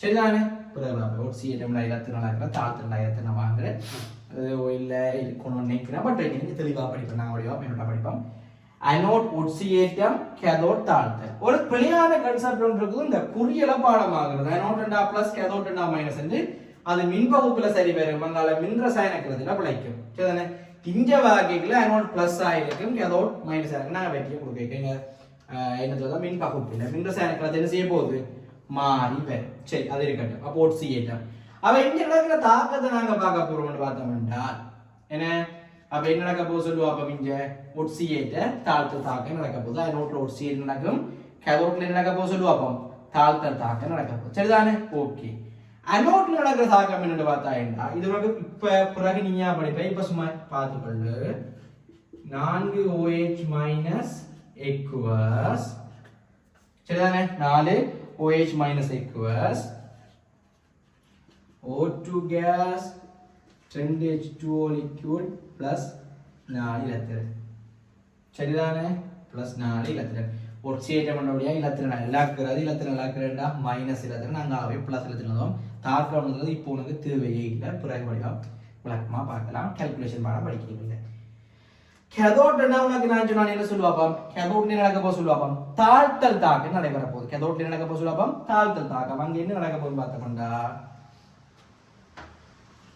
செப்பு 2+ aqueous 2 இலத்திரன் செப்பு சாரி சரிதானே ஓகே செப்பு சாரி இது அனோட் தாக்கம் கேதோட் தாக்கம். இது என்னத்துக்கு சும்மா காட்டுறோம்னா உதாரணமாக இங்கே இது பேட்டரியால் கேரட்டோட போது இந்த காய் சடத்தோம்னா காவல் முழுவான மின்னோடுது, இங்காலையும் காவல் முழுவான மின்னோடுது. அப்போ இது ஒரு உனக்கு தெரியும் மின்னோட்டம் ஓடணும்னா என்ன செய்யணும் சொல்லுவாங்க, ஒரு சுற்று பூரணப்படணும். சுற்று பூரணப்பட்டா தான் என்ன நடக்க சொல்லுவாங்க, ஒரு மின்னோட்டம் பாயுமே. சுற்று பூரணப்படுத்தாலும் மின்னோட்டம் பாயுமா, பாயாது.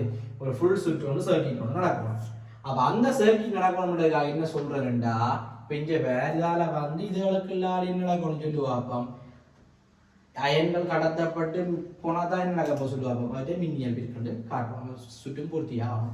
அதே மாதிரி பாப்பமாக இருந்தால் என்ன சொல்லி வியலுக்கு இல்லை அயன்கள் ஏற்றங்கள் விவாகப்படுதுன்னு சொல்றோம். அப்போ ஏற்றங்கள் இருக்கிறதுக்கான சான்றுகள் முதலாவது மின் கோப்பு. நீங்கள் போட்டால் மின் கோப்புன்றது என்னது, செப்பு சல்பேட் கரைசலை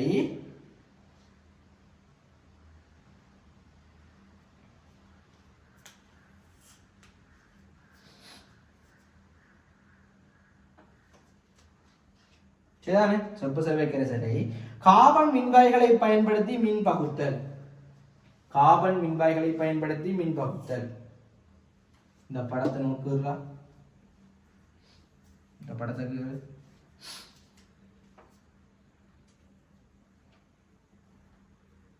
இப்ப இந்த படத்துல சும்மா சொல்றேன் பாருங்க, ஆனோட் இந்த பிளஸ் இந்த சின்ன பிளஸ் சொல்லுங்க ஆனோட். இந்த ஆனோட்ல பார்த்தா ஆனோட் தெரியும் தாக்கி என்ன வருது, வாயு குமிழ்கள் வருகிறது.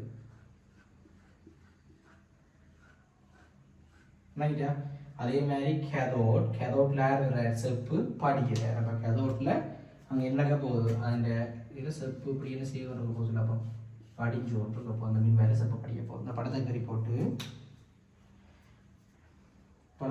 எழுது அனோட் ரெண்டு போடு,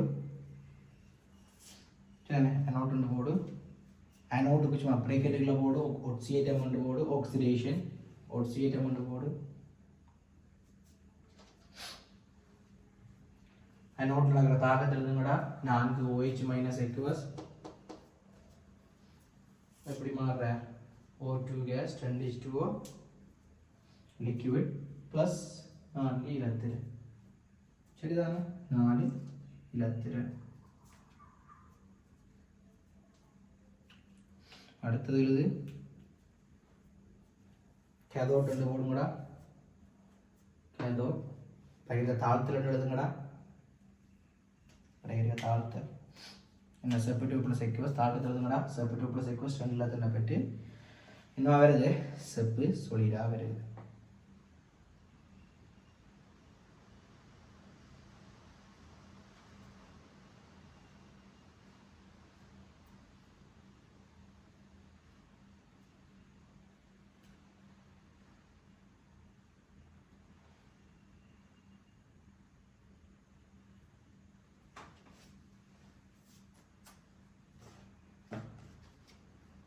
சரிதானே, ஓகே கிளியராங்க. செப்பு 2 + எக்வஸ் 2 இலத்திரன் செப்பு சொலிட்.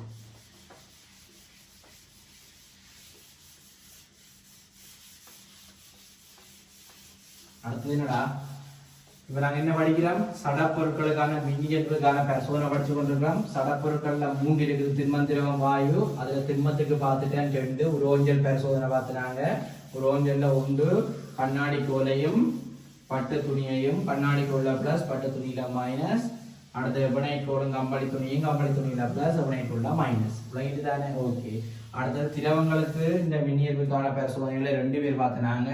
ஒன்று என்ன பார்த்தோம்னா மின் பகுப்பு, அதுக்கு பார்த்துட்டோம். கேரியை போல வச்சு கொண்டு செப்பு சல்பேட் கரைசல் என்ன செய்யறாங்க, மின் பகுத்துனாங்க. அதில் என்ன செய்யுது, அனோட்ல O2 உருவாகுது, ஒட்சியேட்டம் அனோட்ல, அனோட்ல எப்போவுமே ஒட்சியேட்டம், கேதோட்ல தாழ்த்தல், தாழ்த்தல் என்ன செப்பு 2 + 2 இலத்திரன் செப்பு சொல்லிட்டு ஆகுது. அதெல்லாம் படிக்கிறாருன்னு பார்த்துனாங்க. அடுத்த 2வது விஷயம் வேற பார்க்க போகணும்னு பார்த்தோம்னால் மின் இரசாயன கலம்.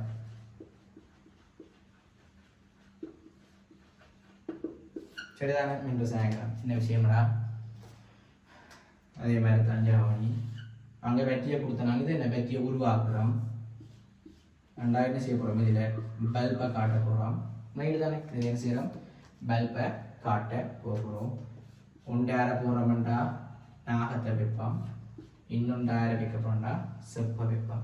இதுக்கு நீ பிறகு இதுக்கு ஒரு தனி பாடம் இருக்கு பிசிக்கல் கெமிஸ்ட்ரியில். எலக்ட்ரோகெமிஸ்ட்ரி என்று எப்படி இந்த மெட்டீரியல் இது அனோட்டா தொழிற்படும் இது கேரோட்டா தொழிற்படும் என்ன தாக்கம் நடக்கிறது எல்லாமே அதை பார்ப்பேன் சரிதானே இப்போ அதை வச்சு நான் புலம்ப தேவையில்லை சரிதானே ஓகே அப்போ இதில் பார்த்தா என்ன நடக்குதுன்னு பார்த்தோம்னா ஆனோட் சரிதானே ஆனோட்னா நான் உனக்கு ஒரு வசனம் சொன்னால் அது மறக்கக்கூடாது எப்போவுமே ஒட்சியேட்டம்னா அந்த அவர் இழத்தல் ஒட்சியேட்டம் ஏற்படும் இங்கே என்னடாக பண்ணுவது அப்படின்னா சட்டன் சொல்லி எப்படி மாறப்போகுதுன்னு பார்த்தாண்டா சட்டன் 2 + எக்கோஸ் ஆகவும் 20 இலத்திரமாக பெறப்போகுது பிள்ளைங்க இங்கே தான் அந்த ப்ளஸ் மைனஸ் மாறணும்னு சொன்னால் இலத்திரம் மாறப்படுத்த வரையில் தேங்கி நிற்கல அது மைனஸ் மேலும் பிரபாவம் எல்லாம் ஒன்றுமே தேவையில்லை அடுத்தது கேதோட் பார்க்க போகிறோம் ரைட் தானே அப்போ கேதோட்ல என்ன தாக்கம் நடக்க போகுது சொல்லுவாப்போம் தாழ்த்தல் தாக்கம் நடக்க போகுது தாழ்த்தல் தாக்கம் என்னன்னு பார்த்தாண்டா 20H + equals 20 இலத்திரனை விட்டு H2 கேஸ் உருவாக போகிறேன் சரிதானே ஓகே எல்லாம் தெளிவாக அதை பார்க்க போகும் சிக்கலுமே இல்லை சும்மா பேசிக் ஐடியா உங்களுக்கு இந்த தெரிய வேண்டிய விஷயம் என்னென்னா திரவங்களின் மின் இயல்புக்கான பேர் சோதனை மின் பகுப்பு மற்றது என்ன மின் ரசாயன கிளம் சரி இது எனக்கு நோட் பண்ணி வரா மின் கிளம் ஒன்று போட்டுட்டு படத்தக்கு நாகம் சொப்பு சட்டன் ஒட்சீட்டம் ஒன்று போட்டுட்டு சொல்லி நோடு ஒன்று போட்டு பைட் ஒட்சீட்டம் ஒன்று தாக்கத்திடுது சரிதானே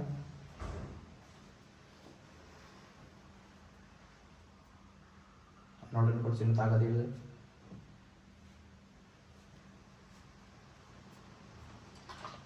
कैथोड बोल ताकत इवुदु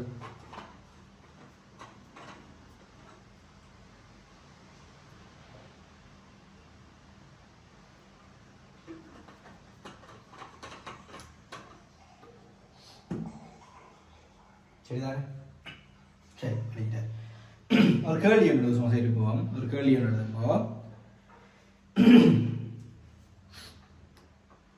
क्वेश्चन 1 பின்வரும் கூற்றுகளில் எது தவறான கூற்றாகும் பின்வரும் கூற்றுகளில் எது தவறான கூற்று ஆகும் கூற்று 1 ஒட்சியேற்றம் நடைபெறும் மின்வாய் அனோட் ஆகும் ஒட்சியேற்றம் நடைபெறும் மின்வாய் அனோட் ஆகும் ஒட்சியேற்றம் நடைபெறும் மின்வாய் அனோட் ஆகும்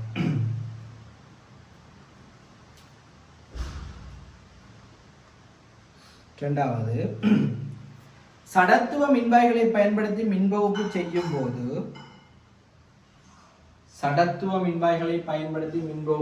போது அவ்மின்வாய்களில் எவ்வித ரசாயன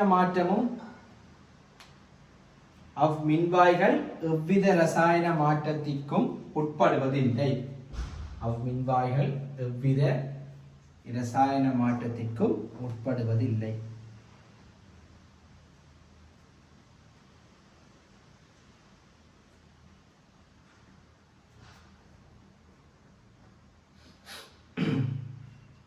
மூன்றாவது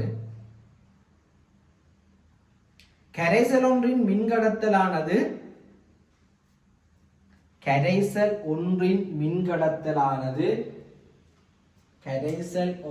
மின்கடத்தலானது இலத்திரன்கள் அசைவால் இடம்பெறுகின்றது இலத்திரன்களின் அசைவால்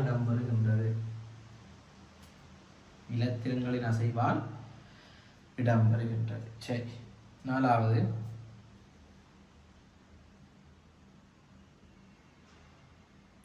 அணு அயன்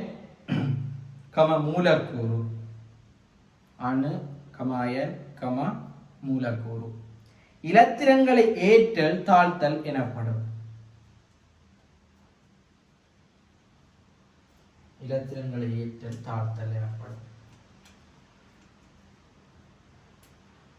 அஞ்சாவது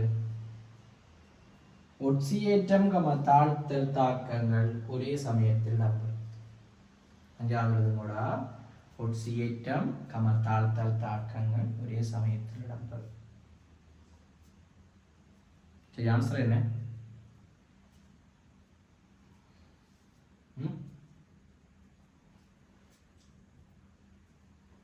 மூன்றாவது என்னடா சரி சரி பார்க்கணும்டா பார்த்துருப்போம். சொன்ன மாதிரி தான் முதலாவது என்ன ஒட்சியேட் நடைபெறும் மின்வாய் அனோட்டா சரியோ புள்ளியோடா ஒட்சியேட் நடக்கிற மின்வாய் யாரா முறையே பார்த்துனாங்க அனோட் சட்டு ப்ளஸ் போது இலத்திரன் நடக்குது ஒட்சியேட்டை முறையே சொன்னதான் சரி.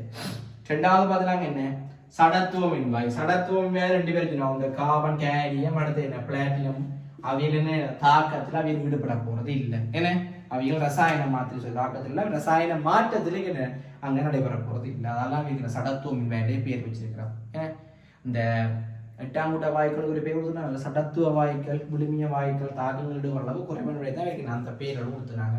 சரி மூன்றாவது கார்பன் ஒன்றில் மின்கடத்திலானது இலத்திரங்கள் அசைவாடப்படுறது என்னடா கரைசல் ஒன்றில் மின்கடத்திலானது இலத்திரன் அசைவாடப்படுறது பிள்ளை நான் சொன்னான் கரைசல்கள்ல என்னதான் நடக்க போகுது அயன்கள் அசைவால அயன்கள் திண்மங்கள்ல இலத்திரங்கள் மூன்றாவது ஆன்சர் அதான் பிள்ளையான பிள்ளை. நாலாவது அணு என்னதாயின் மூலம் ஏதாவது ஒன்று இலத்திரனை ஏற்கிறது இலத்திரனை தான் வாங்குறதுக்கு என்ன பேர் தாழ்த்தல். இலத்திரனை இழந்தா ஒட்சியேற்றம். அஞ்சாவது 2 ஒட்சியேற்றம் தாக்கம் 2 ஒரே சமயத்தில் நடைபெறும். என்ன அர்த்தம்டா ஒரு ஆள் இலத்திரனை கொடுக்க ரெடியா இருக்கேதான் மற்ற ஆள் இலத்திரனை என்ன செய்யலாம் தான் வாங்கலாம். இப்போ ஒரு மூலக்கூறு இலத்திரனை கொடுக்கதான் மற்ற மூலக்கூறு வாங்கலாம். அப்ப இந்த மூலக்கூறு இலத்திரனை கொடுக்குதுன்றா அதுக்கு என்ன பெயர் ஒட்சியேற்றம். ஒட்சியேற்றப்படுது மற்றாள் என்ன இலத்திரனை வாங்கலாம். இவர் கொடுத்தா தான் என்ன இவர் வாங்கலாம். அப்ப 2 நடக்கலாம் ஒரே சந்தர்ப்பத்துல தான் நடக்க முடியுமா இருக்கு.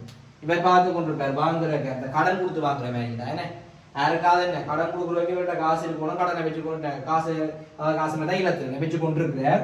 யாராவது வாங்க வந்தா தானே கொடுக்கலாம். சும்மா வச்சு கொண்டு சும்மா கொடுத்துட்டு எழுதானே யாராவது வாங்க வேற ஒண்ணு. அப்ப வாங்க வந்தீங்க வேற கொடுக்க இவரே என்ன முதலாளியா மாற என்ன கடனாளியா போறது அதான் வேலை ஒட்சியேற்றம் தாழ்த்தல். சரிதானே சரி சரியடா. அடுத்த முக்கியமான விஷயம் போடு வாயுக்களின் மின்னியல்புகளுக்கான சான்றுகள். வாயுக்கள் எரிம்போடு வாயுக்களின் மின்னியல்புக்கான சான்றுகள். வாயுக்களின் மின்னியல்புக்கான சான்றுகள். வாயுக்களின் மின்னியல்புக்கான சான்றுகள்.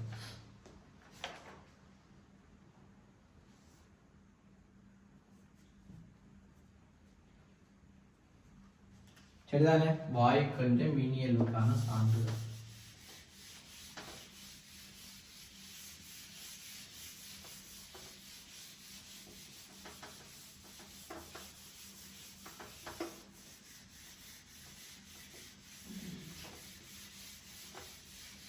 கேள்வியில் கட்டாயம் இருக்கியா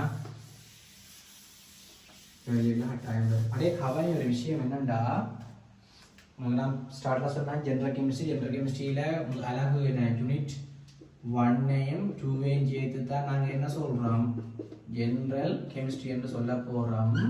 இந்த ஜெனரல் கெமிஸ்ட்ரியில உனக்கு தெரியணும் ஒரு 6 அல்லது 7 MCQ வரும். ரைட் தானே 6 அல்லது 7 MCQ வரும். MCQ ஒவ்வொரு மார்க்ஸ் படி எத்தனை மார்க்ஸ் வரும்டா மேக்ஸிமம் போட்டோம்டா 7 மார்க்ஸ் வரும். ஸ்ட்ரக்சர்ல பார்த்தாண்டா முதலாவது ஸ்ட்ரக்சர் தனி என்னதுல வரப்போ சொல்லுவாப்பா உங்களோட ஜெனரல் கெமிஸ்ட்ரியில உனக்கு ஸ்ட்ரக்சருக்கு எத்தனை மார்க்ஸ் சொல்லுவாப்பா 5 மார்க்ஸ். அப்போ அதால் எத்தனை போகுது நமக்கு ஒரு ஸ்ட்ரக்சர் வர போகுது ஒரு ஸ்ட்ரக்சரால் 5 மார்க்ஸ் வர போகுது. எஸ்ஐல ஜெனரலுக்கு தனி எஸ்ஏ போடுறே இல்லை. பட் நாங்கள் ஜெனரல் செய்யறதுக்கு எங்களுக்கு சொல்லி எஸ்ஏ எங்களுக்கு என்ன தேவை ஜெனரல் நாலேஜ் அடிப்படை தேவை. அப்போ பார்த்தாயா இருந்தா 7 சரிதானே ஓகே.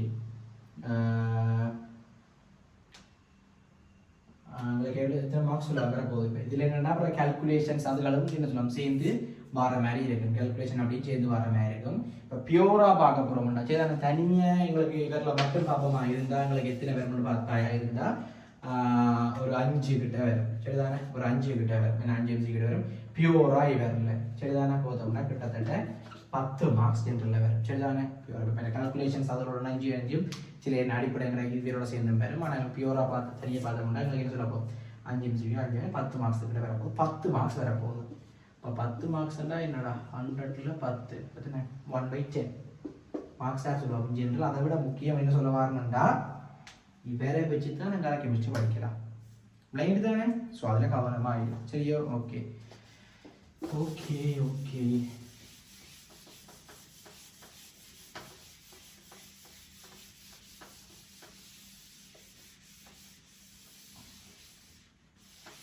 சரி, சடப்பொருள் மின்னியல்புக்கான பரிசோதனை மின்னியல்புக்கான சான்றுகளை பார்த்தோம்னா திண்மம் திரவம் ஓகே. அதுக்கு அடுத்து யாரும் சொல்லலாம் பார்க்கணும் வாயுக்கள்.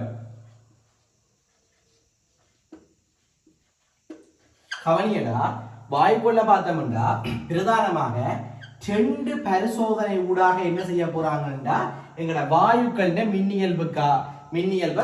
வாயுக்குள்ள மின்னியல்பு இருக்கின்றது என்ன செய்யறாங்கன்னா உங்களுக்கு சான்றா சொல்ல போயிடும். சரிதானே? பிரதானமா முக்கியமானதும் கூட. முதலாவது என்னன்னு பார்த்தா என்றாடா கேதோட் கதிர்குழாய் பரிசோதனை. கேதோட் கதிர் குழாய் பரிசோதனை. சரிதானே? முதலாவது பார்த்தோம்னா கேதோட் கதிர் குழாய் பரிசோதனை. இரண்டாவது பார்த்தா என்னன்னு பார்த்தா நேர் கதிர் குழாய் பரிசோதனை. நேர் கதிர் குழாய் பரிசோதனை. நான் முதலே சொன்னான் திரவங்கள்ல மின்னியல்புக்கான சான்று, திரவங்கள்ல மின்னியல்புக்கான சான்றை விட வாயுக்கள மின்னியல்புக்கான சான்று முக்கியம். அதுக்கு ஒரு காரணம் என்னன்னு பார்த்தா இதுலதான் அடிக்கடி என்ன சொல்லுவாங்க, கொஞ்சம் கஷ்டமான விஷயம். அப்ப அடிக்கடி என்ன செய்வாங்க, உன்ன கேள்வியில போட பார்ப்பாங்க. அப்ப இது எங்களுக்கு என்ன சொல்லுவாங்க, தெளிவா விளங்குவோம். சரிதானே? இது தெளிவா விளங்கினா அங்கே என்ன செய்யலாம், இதன்படி அங்கே இயல்புல ஓடிக்கொண்டு போயிட்டு ஈஸியா செய்யலாம். சரிதானே? அப்போ ஓகே எழுதுங்கோடா. இப்ப முதலாவது திண்மத்துக்கு கொண்டு பார்த்துட்டோம், சடப்பொருட்களை மின்னியல்புக்கான, ரெண்டாவது திரவம் பார்த்துட்டோம், மூன்றாவது வாயுக்கள் போட்டுட்டு கீழே எழுது வாயுக்கள் எழுது வாயுக்களுக்கான வாயுக்களின் மின் இயல்புகளுக்கான சான்றுகள். வாயுக்களின் மின் இயல்புக்கான சான்றுகள். வாயுக்களின் மின் இயல்புக்கான சான்றுகள். ரெண்டு காட்டுங்களா, ஒன்று எழுதுங்கடா. கேதோட்டு கதிர்குழாய் பரிசோதனை. கேதோட்டு கதிர்குழாய் பரிசோதனை. இரண்டாவது எழுது நேர் கதிர்குழாய் பரிசோதனை. இரண்டாவது போடு நேர் கதிர்குழாய் பரிசோதனை. சரிதானே? கேதோட்டு கதிர்குழாய் பரிசோதனை, இரண்டாவது போடு நேர் கதிர்குழாய் பரிசோதனை. சரிதானே? ஓகே. இனி யாரை பார்க்க போறோம், கேதோட்டு கதிர்குழாய் பரிசோதனை பற்றி பார்க்க போறோம். ஹெடிங்க போடு, கேதோட்டு கதிர்குழாய் பரிசோதனை ஹெடிங் போடுங்கடா. கேதோட்டு கதிர்குழாய் பரிசோதனை ஹெடிங் போடுங்கடா. கேதோட்டு கதிர்குழாய் பரிசோதனை ஹெடிங்க போடுங்கடா. கேதோட்டு கதிர்குழாய் பரிசோதனை. சரிதானே? அதுல ஸ்ட்ரோக் பண்ணி போட்டு எழுது. சரிதானே? கேதோட்டு கதிர்குழாய் அப்படி ஸ்ட்ரோக் பண்ணி போட்டு இன்னொரு பேரை கூட அவருக்கு என்னன்னு பார்த்தோம்னா இறக்க குழாய்னு சொல்றாங்க. கேதோட்டு கதிர்குழாய் இருக்குதானே, அவருக்கு இன்னொரு பேர் எழுது இறக்க குழாய். அதே மாதிரி விடுங்க, இறக்க குழாய். இறக்க குழாய் பரிசோதனை சொல்லுவாங்க. சரிதானே? இறக்க குழாய் பரிசோதனை சொல்லுவாங்க. என்னதுக்குன்னா உனக்கு என்னடா தமிழ் பேப்பர் மாதிரி கேதோட்டு கதிர்குழாய்க்கு ஒத்த பெயருள்ள சொல் தர வேண்டிய சில கேள்வி வேற போறது இல்லை. பட் ஒரு கேள்வியில இறக்க குழாய் பரிசோதனை சொன்னா அப்புறம் நீ யோசிக்க கூடாது. அதில் இருந்து இது என்னது கேதோட்டு கதிர்குழாய் என்ன விளங்குவோம். சரிதானே? ஓகே. சின்ன படிவா கவனியம் சுலபம், ஈஸியா சிம்பிளா விளங்கும். சரிதானே? ஓகே. இதுல பார்த்தா என்ன நடக்க போதுண்டா, ஒரு தடித்த கண்ணாடியுடைய ஒரு குழாய் எடுக்கிறாங்க. சரிதானே? தடித்த ஒரு கண்ணாடியுடைய குழாய் ஒன்று எடுக்கிறாங்க. சரிதானே? தடித்த கண்ணாடியுடைய ஒரு குழாயை எப்படி எடுத்தடா, அது படங்கு காட்டில் கொஞ்சம் குறைவா. சரிதானே? ஓகே. சரி, ஒரு தடித்த கண்ணாடியுடைய குழாய் ஒன்று எடுத்து போட்டு ஒரு பரிசோதனை செய்யணும். என்னன்னா அந்த குழாயின் 2 முனைகள்ல ஒரு உயர்ந்த ஒரு வோல்டேஜை கொடுக்குறாங்க. சரிதானே? உயர்வான அளவு ஒரு வோல்டேஜை கொடுக்குறாங்க. உயர்வான அளவு ஒரு வோல்டேஜை கொடுக்குறாங்க. பார்த்தா என்ன வோல்டேஜ் கொடுக்க தெரியும், என்ன செய்யும், கரண்ட கொடுக்குறோம், வோல்டேஜை கொடுக்குறோம், மின்னியை கொடுக்கறோம்டா. இந்த முனை இதுல வர்றது கேதோட் முனை. சரிதானே? இப்ப இடத்துல வர போறது என்ன புரியுதா, மைனஸ் தானே, இங்க மைனஸ் வோல்டேஜ் மைனஸ், நான் மைனஸ், இத இடம் கேதோட்டா வர போகுது. கேதோட் இங்க பார்த்தேன்டா மற்ற முனின்னு சொல்லுவாங்க வரப்போகுது அனோட். இதுல கேதோட் தகடு இருக்கும், இங்கே அனோட்னா அனோட் தகடு வேற. சரிதானே? ஓகே. இப்படி ஒரு உயர் மின்னழுத்தத்தை கொடுத்து போட்டு கிட்டத்தட்ட என்ன 10 அடுக்குல உயர் வோல்டேஜ் அளவை கொடுத்து போட்டு உயர் அழுத்தத்தை கொடுத்து போட்டு என்ன செய்யறாங்கடா பார்த்தாயண்டா, இதுக்குள்ள காணப்படுற இந்த வாயு மூலக்கூறு இருக்குதானே, இந்த வாயு மூலக்கூறை முதல்ல என்ன செய்யறாங்கன்னா வெளியில எடுத்துடுறாங்க. இங்க உயர்வான அளவு வோல்டேஜ் கொடுக்குற மாதிரி இந்த இந்த தடித்த கண்ணாடி குழாய், இந்த குழாயில் தடித்த கண்ணாடி குழாய்க்குள்ள காணப்படுற வாயு மூலக்கூறை வெளியில எடுத்து இதுக்குள்ள காணப்படுற அமுக்கத்தை எல்லாம் குறைச்சி வச்சிருக்கிறாங்க. குறைச்சு எவ்வளவு பார்த்தேன்டா 0.01 மில்லிமீட்டர் ரசம். சைபர் ரசம் சைபர் ஒரு மில்லிமீட்டர் ரசம். உனக்கு நோமலா தெரியும் ஒரு வளிமண்டலத்தில் காணப்படுற வளிமண்டல அமுக்கம் எவ்வளவு சொல்லுவாப்பம்? வளிமண்டல அமுக்கம் எவ்வளவு சொல்லுவாப்பம்? 760 மில்லிமீட்டர் ரசம். அல்லாட்டி என்ன சொல்லலாம் 76 சென்டிமீட்டர் ரசம். மற்ற பெஸ்கல் சொல்லலாம் எவ்வளவு 1/15 பெஸ்கல். இது நோமலா வளிமண்டல அமுக்கம். அப்ப இங்க வேற சைபர் தசம் சைபர் ஒன்று. இதுக்காக என்ன உறிஞ்சு குறைச்சி வச்சிருக்கிறாங்க. இப்ப இந்த கேதோட் கதிர்க்குள்ள பரிசோதனை பிரதானமா ரெண்டு நிலைமைகளை ரெண்டு கண்டிஷன்ஸ் உருவாக்கி இருக்கணும். ஒன்று என்ன பார்த்தாயண்டா உயர் மின்னழுத்த வேறுபாட்டை கொடுக்கணும். இங்க கேதோட் முனைக்கு அனோட் முனைக்கு கொடுக்குற வோல்டேஜ் அப்படின்னா ஹை வோல்டேஜா இருக்கணும். ரெண்டாவது பார்த்தாயண்டா என்ன இருக்கணும்னா உள்ளகான அமுக்கம் இருக்குதானே அது தாழ்வான அமுக்கமா இருக்கணும். மறந்துடாத இதை குழப்பி எக்ஸாமுக்கு போடலாம். சரிதானே? இங்க என்ன இருக்கணும் எங்களுக்கு தாழ் அமுக்கம், அமுக்கத்தின் குறைவா இருக்கும். சும்மா யோசிச்சு கொள்ளு இதுக்காக இதுக்குள்ள குடுக்க இல்லை, இதுக்காக இது கதிர் போகணும். கதிர் போகணும்னா அமுக்கம் குறைவா இருக்கணும். குறைவான அமுக்கம் உயர்வான அழுத்த வேறுபாடு மாத்தி எம்சிக்யூ போடலாம். சரி, அப்ப அப்படி செய்ய என்ன நடக்குதுன்னு பார்த்தாண்டா ஒரு நீலம் கலந்த ஒரு ஊதா நிறமான கதிர் போகுது. சரிதானே? ஒரு ப்ளூயிஷ் பர்பிள் சொல்லுவாங்க. ஒரு நீலம் கலந்த ஊதா நிறமான கதிர்கள் கேதோட்ல இருந்து அனோட்டை நோக்கி போறதா அவதானிக்கிறார். சரிதானே? கேதோட்டில் இருந்து அனோட்டை நோக்கி போறதா அவதானிக்கிறார். அப்ப இந்த பரிசோதனையை செய்தவர் என்று பார்த்தாண்டா, இந்த பரிசோதனை செய்தால் யாருன்னு பார்த்தாண்டா வில்லியம் குரூக்ஸ் என்று சொல்லுவோம். சரிதானே? என்ன பேர்? William Crookes. William Crookes. சரிதானே? William Crookes. தமிழ்ல எழுதிய பேர் மாதிரி வேறுமடா, இங்கிலீஷ்ல வில்லியம் குரூக்ஸ் ஞாபகம்.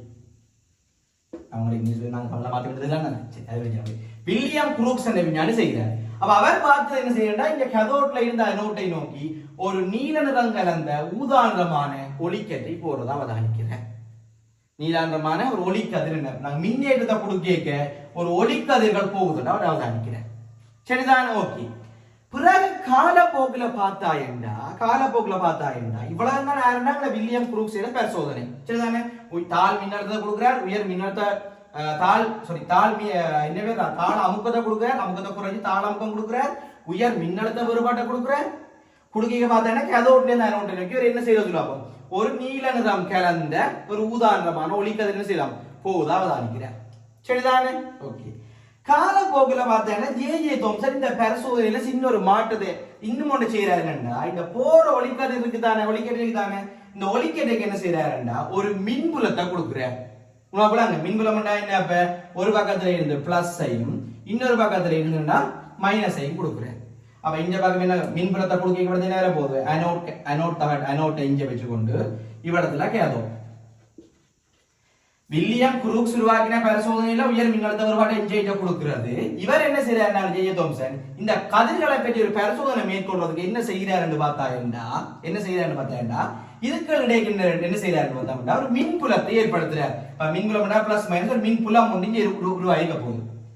அப்படி செய்ய என்ன நடக்குதுன்னு பார்த்தாருண்டா இந்த போற கதிருக்கு தானே, இந்த போற கதிர்கள்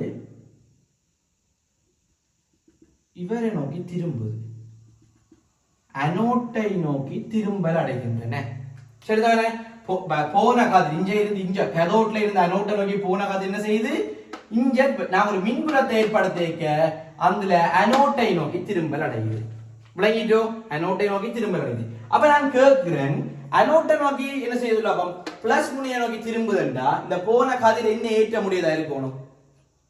பிளஸ் விரும்புதுண்டா என்ன ஏற்றமா இருக்கணும்டா? மைனஸா இருக்கணும். என்னடா பிளஸ் விரும்புதுண்டா மைனஸாக இருக்க வேணும். சரி, அப்ப உனக்கு நீ குழந்தை பிள்ளைய சொல்லும் என்னடா பிளஸ் ஆல கவலைப்படுதுனா பிளஸ் நோக்கி நான் போறாருண்டா அவர் மைனஸ் ஏற்ற முடியுது, மறையேற்றம் உடையதா இருக்கும். அதே மாதிரி சரிதான், இது விளங்கிட்டு இது விளங்கிதான ஒரு மின்புலத்தை ஏற்படுத்த என்ன செய்யுது? அது அனோட்டை நோக்கி திரும்புது. இதே மாதிரி இன்னொன்று செய்யறான் என்னண்டா காந்த புலத்தை உருவாக்குறான். விளங்கிட்டு தாங்க.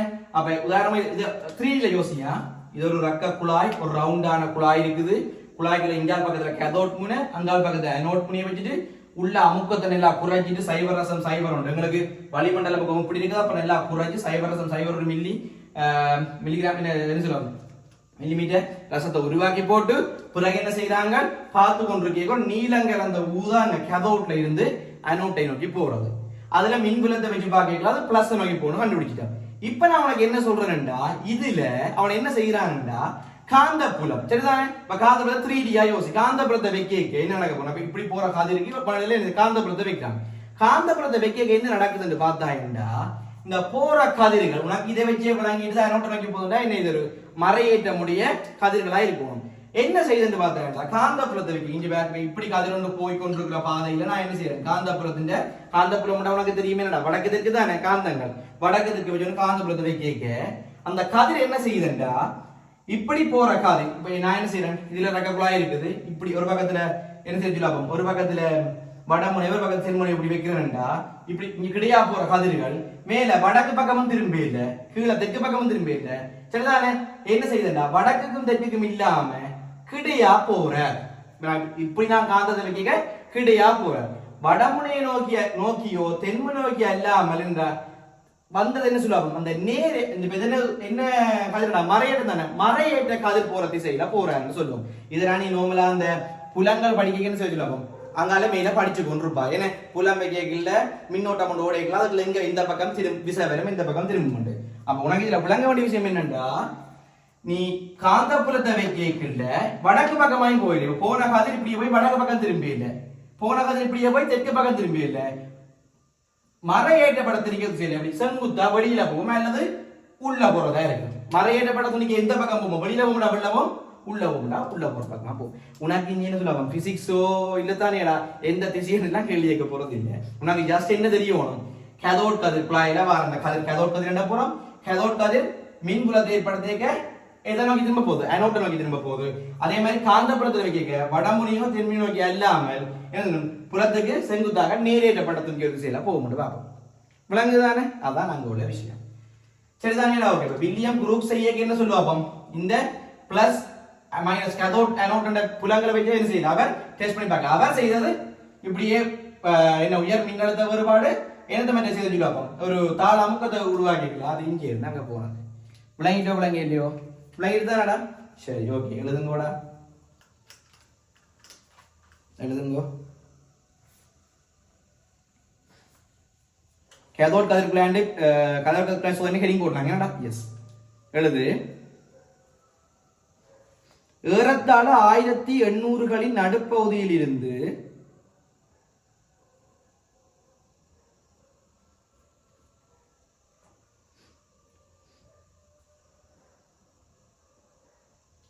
ஏறத்தாழ 1800களின் நடுப்பகுதியில் இருந்து விஞ்ஞானிகள் வாயுக்களில் ஏற்படும் மின் இறக்கம் சம்பந்தமான ஆய்வுகளை ஆரம்பித்தனர். விஞ்ஞானிகள் வாயுக்களில் ஏற்படும்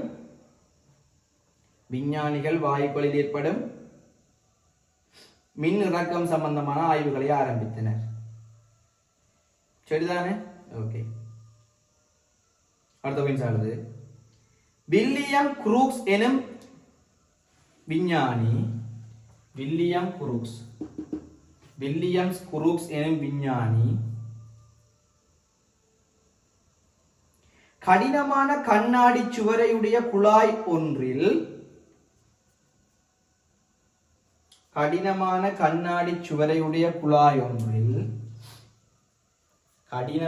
கண்ணாடி சுவரையுடைய குழாய் ஒன்றில் தாள் அமுக்கத்தில் மின் இறக்கம் ஏற்படுவதை காட்டினர்.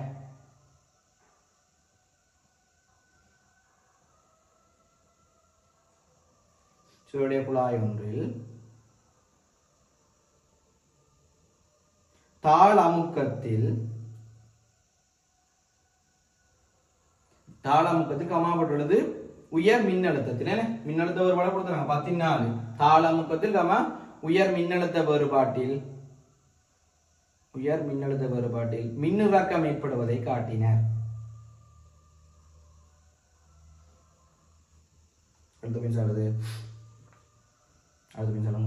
இக்குழாய்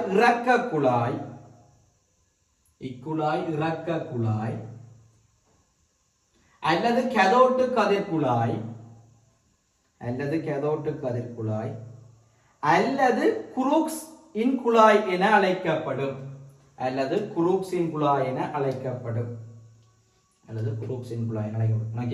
கண்டுபிடிச்சவன் தானே, அப்ப அவன் பேரை கொடுத்து சரிதானே. ஓகே, அடுத்தது என்ன செய்யறாடாப்பா, இந்த படத்தக்கீரை வில்லியம் குரூப்ஸ் சொல்லுவாப்பா, இந்த மின்புலத்தை ஏற்படுத்தினவரோ இல்ல. அப்ப அந்த மின்புலம் பெறக்கூடாதான், மின்புலத்தை காட்டாம இந்த கேதோட் அனோட்டை காட்டாம இந்த கருப்பு கோடும் பெறாதேனே, கருப்பு டோட்டல் போறதும் பெறாது. அப்ப அதையும் காட்டாம கீறு கூட இந்த கருப்பு காட்டாம மெட்டையில் அதை கொஞ்சம் கீறா இருக்கா.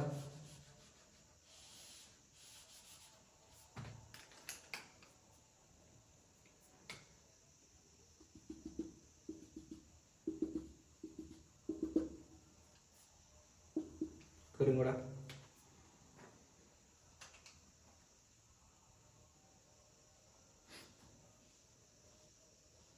சரிதானே. கூட கேதோட்டக்குறி அனோட்டக்குறி பிளஸ் மைனஸ் முனையை காட்டு, வோல்டேஜை காட்டு 14 அடுக்கு இருக்குது வோல்டேஜ், அமுக்கத்தை காட்டு 0 ரசம் 0 மில்லிமீட்டர் ரசம் சரிதானேடா. சரி, இதெல்லாம் காட்டுது இல்லையா. சரி, அடுத்த பாயிண்ட்ஸ் ஆகுது. தாள் அமுக்கத்தில் உள்ள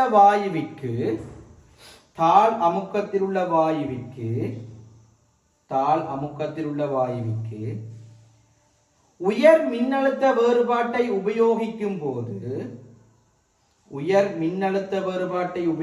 போது கேதோட்டிலிருந்து அனோட்டை நோக்கி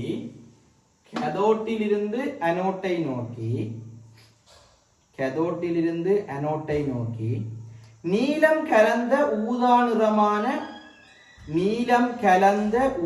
நிறமான ஒருவித கதிர்கேற்றை செல்வது அவதானிக்கப்பட்டது.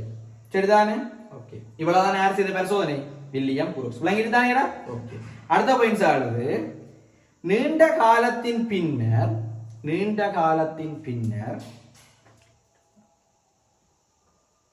ஜே தொம்சன் என்ற விஞ்ஞானி கேதோட்டு கதிர்களின் பாதை மின் புலங்களாலும் காந்த புலங்களாலும் மாற்றியமைக்கப்படலாம் என காட்டினார். நீண்ட காலத்தின் பின்னர் ஜே தொம்சன் என்ற விஞ்ஞானி கேதோட்டு கதிர்களின் பாதை மின் புலங்களினாலும் காந்த புலங்களினாலும் மாற்றியமைக்கப்படலாம் என காட்டினார். ஓகே, விளங்கு தானே. அப்ப நான் மின்புலத்தை உருவாக்கிக்கலாம், உனக்கு தெரியும் எங்க அனோட்டை நோக்கி போனது, பிளஸ் முனையை நோக்கி போனது. காந்த புலத்தை உருவாக்கிக்கல வடமுனையோ தென்முனைக்கோ போகாம என்ன செய்யுது, புலத்துக்கு செங்குத்தா. இப்ப இப்படி இருக்கே கிடியா போனா அந்த புலத்துக்கு செங்குத்து. இப்ப உதாரணமா இங்க கவனிக்கிறாப்பா, இது காந்த புலத்துல வடமுனை தென்முனைண்டா இந்த புலம் இப்படி இருக்குண்டா, இந்த கதிரை விட்டாண்டா இது ஒன்று வெளியில வரும் இல்ல உள்ளுக்கு போகும். அப்ப இந்த புலம் இப்படி எங்க இந்த போட்டின் பிளேன்ல இருக்குதுண்டா, இந்த புலம் இது வெளியில வருதுன்னா அதுக்கு செங்குத்து தானேடா. இப்படி இங்கல வருதுன்னா என்ன செய்யுது, செங்குத்தா இருக்கு. விளங்கு தானே அது. ஓகே, சரி. அப்ப அத அடுத்த பாயிண்ட்ஸ் ஆடுது. காட்டினா மாட்டி வச்சாங்க. ஒன்று போட்டு எழுதுங்கோ. மின்புலத்தில் அனோட்டை நோக்கி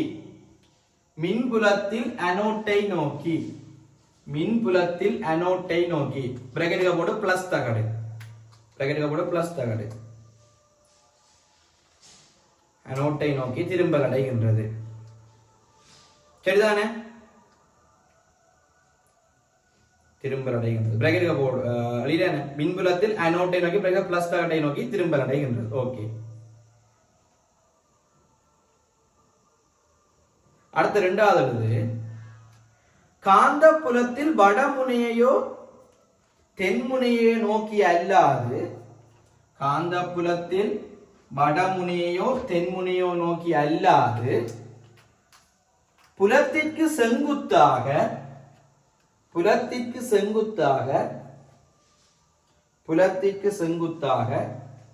மறையேற்றப்பட்ட துணிக்கக்கூடிய திசையில் திரும்பல் அடைகின்றது. மறையேற்றப்பட்ட துணிக்கக்கூடிய திசையில் திரும்பல் அடைகின்றது.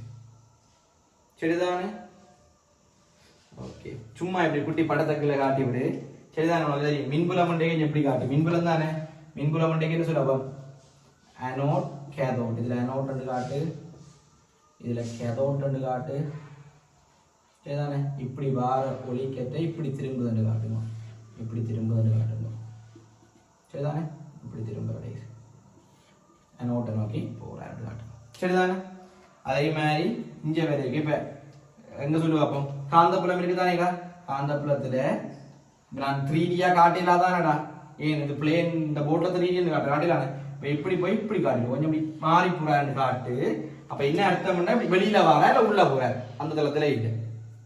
சரிதானே? ஓகே,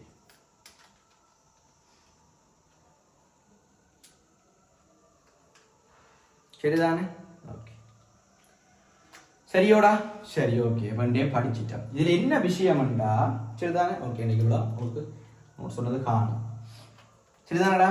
படிக்கிற விஷயத்துல முக்கியமான விஷயம் ஒன்று இருக்கு. என்னண்டா, நீ இப்போ உதாரணமா இப்படி யோசி. சரிதானே?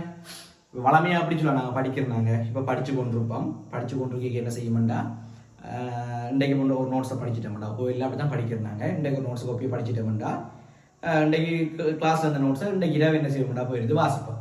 ஏன்னா பாடமாக்கி என்ன செய்யுது மூவ் பண்ணுங்க. ஓகே, சடப்பொருட்கள் என்ன டெமோக்ரட்டிஸ் ஒவ்வொரு பாயிண்ட்ஸை வாசிக்கிறது. என்ன மிகச்சிறிய துணிக்கலாக அப்படின்னு அவர் சொன்னவர் ஏற்றம் உள்ளதுன்னு சொல்லி சொன்னோம். அதை வாசிப்போம். வாட்சி என்ன செய்வோம், பாடமாக்கி கொண்டு இருப்போம். எக்ஸாம் கோல்ல போனா உனக்கு ஒரு வித்தியாசம் இருக்குது. எக்ஸாம் கோல்ல என்னன்னு பார்த்தாயண்டா, எக்ஸாம் கோல்ல உனக்கு பேப்பர்ல கேள்வி மட்டும் இருக்கும். நீ யோசிப்பாய், ஓகே இந்த கேள்விக்கு என்ன விட. இப்ப உதாரணமா என்ன சொல்லப்போம், சடப்பொருட்கள் என்னது ஏற்றமுள்ள துணிக்கு அழகாப்பட்டது யார் சொன்ன ஸ்டோனி. நீ என்ன செய்வ ஆக்கப்பட யாருன்னு கேட்டாருன்னா நீ யோசிப்பா யாருண்டா ஓகே ஸ்டோனி ரெண்டு விட கேட்பாய். என்ன வித்தியாசம்டா, இப்ப நீ செய்யற என்ன உண்ட ஒரு கேள்வி வருது, அதை யோசிக்கிறாய், யோசிச்சு போட்டு ஆன்சர் எழுதுறாய். இதே எக்ஸாமுக்கு முதல் நீ செய்கிறாய். நீ என்ன செய்யறாய், நோட்ஸை தாரதா போய் என்ன செய்யறாய் சுலபம் இருந்து இதை வரவா நோட்ஸை வாய்ச்சி பாடமாக்குறாய். நீ யோசிச்சு போட்டு பார்க்கல தானே. அப்ப அந்த யோசிச்சு போட்டு பார்க்கறத ரீகால்னு சொல்லுவோம். சரிதானே? ஏஎல்ல செட்டியான இம்பார்ட்டன்ட். ஏண்டா 2.5 வருஷம் படிக்க போற உனக்கு அவ்வளவு மைண்டு கிடைக்கிறது கஷ்டம். அப்ப பெர்மனன்ட் மெமரிக்கு போட்டா தான் ஞாபகம் நிற்கும். அப்ப அதுக்கு என்ன செய்யண்டா, இன்றைக்கு நான் உனக்கு இவ்வளவு படிப்பிச்சிடலாம். சரிதானே? இப்போ இன்றைக்கு என்ன செய்யறா போய் மேசைக்கு முன்னுக்கு இருந்துட்டு இரவு இன்றைக்கு கிளாஸ் முடிஞ்சு இரவு போய் என்ன செய்யறா, ஓகே இன்றைக்கு என்னென்ன படிப்பிச்சவ, ஓகே இன்றைக்கு புது கிளாஸுக்கு போனாங்க. ஓகே, அப்போ அதில் என்ன செய்யுது, இன்றைக்கு முதலாவது என்ன கெமிஸ்ட்ரியில் ஃபர்ஸ்ட் எல்லாம் முதலாவது கிளாஸ் படிச்சினாங்க, படிக்கல என்ன படிச்சினாங்கன்னு யோசிக்கிறேன். அப்போ என்ன செய்யறாங்க, ஓகே இன்றைக்கு என்ன படிப்பிச்சது, வந்தோன்னா படிப்பிச்சது, வந்தோன்னா முதலாவது என்ன பார்த்த விலங்களுக்கு கெமிஸ்ட்ரி எப்படி இன்ட்ரடக்ஷன் சொன்னேன். இன்ட்ரடக்ஷன் சொல்லி போட என்ன மொத்தவங்களுக்கு 14 பாட அழகி இருக்குன்னு சொன்னேன். அந்த 14 பாடத்தையும் எங்களோட சிலபஸ் வைஸா அப்படி பிரிச்சுக்கணும். ஆனால் கமனா ஒரு ஹெடிங்குக்குள்ளேயே 2-3 பாடங்கள் எல்லாம் வார மாதிரி இருக்குன்னு சொன்ன மாதிரி உதாரணமாக சிஎஃப்ஜி அப்படிலாம் சொன்னது. அதை பற்றி கேட்க எக்ஸாம் பேப்பர்ஸை பற்றி எக்ஸாம் பேப்பர் பார்ட் 1 பார்ட் 2 அதில் என்ன இருக்கு பார்ட் 1 பார்த்தோம்னா 50 மார்க்ஸ், பார்ட் 2 50 மார்க்ஸ். ஆனால் பார்ட் 2 என்ன செய்யணும் 1000க்கு போட்டு தான் பிரித்து பார்க்க போகிறோம்னு பார்த்தது. அதுக்கு பிறகு என்ன பார்த்ததுன்னு பார்த்தோம்னா அழகு உண்டு, ஜென்ரல் கெமிஸ்ட்ரி அழகு உண்டு, அழகு 2 இருக்குது. அதுல அழகு உண்டுல பார்த்தோம்னா என்ன சொல்லுவோம் அணுக்கள்ல நடத்த இயல்புகளை பற்றி படிக்க போறோம். சரி, அதுக்கப்புறம் என்ன பார்த்தோம்னா சடப்பொருட்கள், என்னது சடப்பொருட்கள் திணிவையுடையதும் வெளியில இடத்தை அடைக்க முடியாத சடப்பொருட்களை பற்றி வெவ்வேறு காலத்துல வெவ்வேறு விஞ்ஞானிகள் பல்வேறுபட்ட கருத்தை முன்வைச்சவியல்.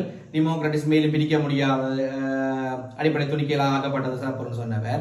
ஸ்டோனிங்க நாவலில் காணப்படுற என்னது மின்னியலை பற்றி சொன்னவர். அதுக்கு பிறகு அணுக்கள் சம்பந்தமாக எங்களை என்ன சொல்லுவோம் ஜோன் டால்டன் விதிகளை முன்வைச்சவியல், அந்த விதியில காணப்பட்ட சரிவழிகளை பற்றி படிப்பிச்சவர். அதுக்கு பிறகு பார்த்தோம்னா சடப்பொருட்கள்ல மின்னியல்பு அதுல பார்த்தோம்னா எங்களுக்கு திண்மம், திரவம், வாயு. திண்மத்துக்கு பார்த்தோம்னா என்ன சொல்லுவாப்போம், திண்மங்களுக்கு எங்களுடைய என்ன சொல்லுவோம் உரோஞ்சல் பரிசோதனைகள் ஊடாக என்ன செய்யலாம் திண்மங்கள்ல மின்னியல்களுக்கான சான்றா கொடுத்தனாங்க. அதே மாதிரி அடுத்த யாரு பார்க்க போறோம் சொல்லுவோம் அவங்கட திரவங்கள் பார்த்தோம்னா திரவங்களுக்கு மின்பகுப்பு மின்ரசாயன கேலத்தை சொன்னது. வாயுக்குள்ள 2 சொன்னோம் கேதோட் கதிர்குழாய் பரிசோதனை. அடுத்து என்னது நேர்கதிர்குழாய் பரிசோதனை கேதோட் கதிர்குழாய் பரிசோதனை படிப்பிச்சது. கேதோட் கதிர் பார்த்தோம்னா வில்லியம் குரூக் செய்தவர். அதுல பார்த்தோம்னா முக்கியமான ஒரு பயிர் சொன்னது என்னன்னா உயர் மின்னழுத்த வேறுபாடு இருக்கோ உயர் மின்னழுத்த வேறுபாடு கொடுக்கணும் தாழ் மின் அழுத்தம் இருக்கணும் என்ன சரி உள்ளு காணப்பட அமுக்கம் தாழ் அமுக்கம் இருக்கணும் உயர் மின் அழுத்தம் மின் அழுத்தம் உயர்வா இருக்கணும் தாழ் அமுக்கம் இது கேள்வி இருக்கும் போடலாம் மாத்திடலாம் சொன்னவர். அப்ப செய்ய கேதோட்ல இருந்து அனோட்டை நோக்கி ஒரு நீலங்கிற உதாரணமான கதிர் போகும் என்று காய்ச்சது. இதை வில்லியம் குரூக் செய்ததால குரூக்ஸ் இந்த குழாய் என்று நாங்க சொன்னாங்க. அதுக்கு பிறகு பார்த்த ஜே தோம்சன் என்ன செய்தவர் இதை மின்புலம் காந்தப்புலத்துல வச்சவர். மின்புலத்துல சொன்னவர் அனோட்டை நோக்கி போகும். அப்ப அனோட்டை நோக்கி பிளஸ் நோக்கி போனா இது என்ன மறையேற்றப்பட்ட கதிராக இருக்கணும் என்று கதை சொன்னவர். அதுக்கு அடுத்தது காந்தப்புலத்துல வடக்கு தெற்கு 2க்கும் போகாது புலத்துக்கு செங்குத்தாக மறையேற்றப்பட்ட துணிக்கு திசையில போகும்னு சொன்னவர். சரிதானே? இப்படி நீ என்ன செய்யண்டா இதை ரீகால் பண்ணு. இன்றைக்கு கிளாஸ்ல என்ன படிச்சுனா அவ்வளவு நீ ரீகால் பண்ணி ஜோதிச்சு போட்டு ஃபர்ஸ்ட் டே கிளாஸ்ல பார்த்தா நீ இவ்வளவு ஃபர்ஸ்ட் டைம் ஜோதிச்சா உனக்கு ஒரு மொத்தம் படிச்சுன்னா 30 தான் ஞாபகம் பெறப்படா 30 ஞாபகம் பெறப்படும். அந்த 30 என்ன செய்ய 30 ஞாபகம் வந்தோடனே பிறகு என்ன செய்யணும் கொப்பியை தட்டை உனக்கு விளங்கும். அடே இது மறந்துட்டேன் மறந்த விஷயங்கள் எல்லாம் ஞாபகத்துக்கு வேறு விளங்கிட்டோ. அப்ப உனக்கு இன்னும் என்ன சொல்லுவோம் எக்ஸாமுக்கு இதே மாதிரி தெரிஞ்சிடும் கேள்வியை பார்க்கறோம் யோசிக்கிறோம். அதே மாதிரி ஜோதிச்சு போட்டு யோசிக்கிறோம் என்ன நாங்களா கலெக்ட் பண்றோம். அப்ப ஐடியா வேறு அவ படிப்பிச்சு ரீகோல்ல வந்தோம்னா இன்னும் என்ன செய்யும். இப்ப நாங்க அடிக்கடி யோசிக்க முடியாது தேவையான ஒன்று பெர்மனன்ட் மெமரிக்கு அதுக்கு போடுவோம் யோசிக்கும் விளங்குதோ. அப்ப இது முதல் தெரிஞ்ச 30 வந்து அடுத்த நாள் நீ தொடர்ந்து செய்து கொண்டிருக்க 40 50 60 கடைசியா 90 100 வந்து நிக்க மாட்டான் விளங்கிட்டோ. 2 வருஷ கால சிலபஸை நீ கவர் பண்றதுக்கு என்னண்டா இதுதான் உங்க மெயினா முக்கியமான வழியா இருக்கு. சரிதானே? இன்றைய கிளாஸ்ல அவ்வளவு திருப்பி யோசிச்சுட்டா அப்புறம் என்ன செய்யணும் இதே மாதிரி யோசிச்சுட்டா திருப்பி நீங்க ரீகால் பண்ண ஈஸியா வந்துடும் விளங்கிட்டோம். சமரி பண்ணி வைக்கிறதுக்கான மைண்ட் எப்பவுமே ஈஸியா ஞாபகம் வச்சிருக்கும். சரிதானே? அப்ப இந்த விளங்கி இருக்குன்னு நினைக்கிறேன். எல்லாம் தெளிவா ஆறுதலா படிச்சுட்டு போறேன். ஜெனரல் கெமிஸ்ட்ரி பாட்டிவா ஸ்லோவா ஆழமா படிச்சுட்டு போவோம். அப்பதான் என்ன செய்யும் அங்கால் பாடங்கள் படிக்கிறது சுகமா இருக்கும். அப்ப இன்றைக்கு நீங்க படிச்சிருப்பீங்க. உங்களுக்கு தஜ்ஜனம் சிலதுல டவுட்டுகள் இருக்கலாம் சிலது விளங்காம இருக்கலாம். அப்படி உங்களுக்கு ஏதாவது பிரச்சனை இருக்குண்டா நீங்க ஆப்ல பார்த்தா உங்களுக்கு என்ன கண்டெக்ட் வாட்ஸ்அப் நம்பர் இருக்கும். நீ அதுக்கு என்ன செய்யணும் டவுட் அனுப்பி போட்டு ஒரு வாய்ஸ் மெசேஜோ சம்திங் டைப் பண்ணி போடுறதோ வாய்ஸ் இப்படி ஈஸியா இருக்கும். ஏன்னா ஏதோ ஒன்று நீ டைப் பண்ணி போட்டாலும் ஓகே அதை அனுப்புவாயா இருந்தால் நான் அதை உனக்கு பார்த்து போட்டேன் உனக்கு என்ன டவுட்டோ அதை நான் கிளியர் பண்ணி விடுவேன். மோஸ்ட்லி உனக்கு ஃபுல்லாவே வடிவா கிளாஸ்லயே விளங்கக்கூடிய மாதிரி தான் செய்துட்டு போறேன். வடிவா கிளாஸுக்கு இந்த மாதிரி ஒவ்வொரு நாளுமே அந்த குறிப்பிட்ட டைம் ஃபுல்லா இருந்து நோட்ஸ் எழுதி வடிவா படிச்சாண்டா ஷூரா ஃபுல்லா விளங்கும் பேப்பரும் செய்யலாம். சரிதானே? ஈஸியா அங்கே செய்யலாம். அடிச்சு நல்ல ரிசல்ட்ஸ் அடிச்சு சயின்ஸ் கூட வந்து போகணும். பிரதேனியா கொழும்பு யூனிவர்சிட்டி மொரட்டோ யூனிவர்சிட்டி ஒவ்வொன்றுக்கும் அடிக்கணும். எந்த யூனிவர்சிட்டி ஆசைப்படுறோம் அதுக்கு போகக்கூடிய மாதிரி சயின்ஸ் ஸ்கோர் எடுத்து நல்ல டாப் ரேங்க் அடிக்கணும். சரிதானே? ஃபர்ஸ்ட் கிளாஸ் விளங்கான நாளைக்கு பார்க்கலாம். Okay bye.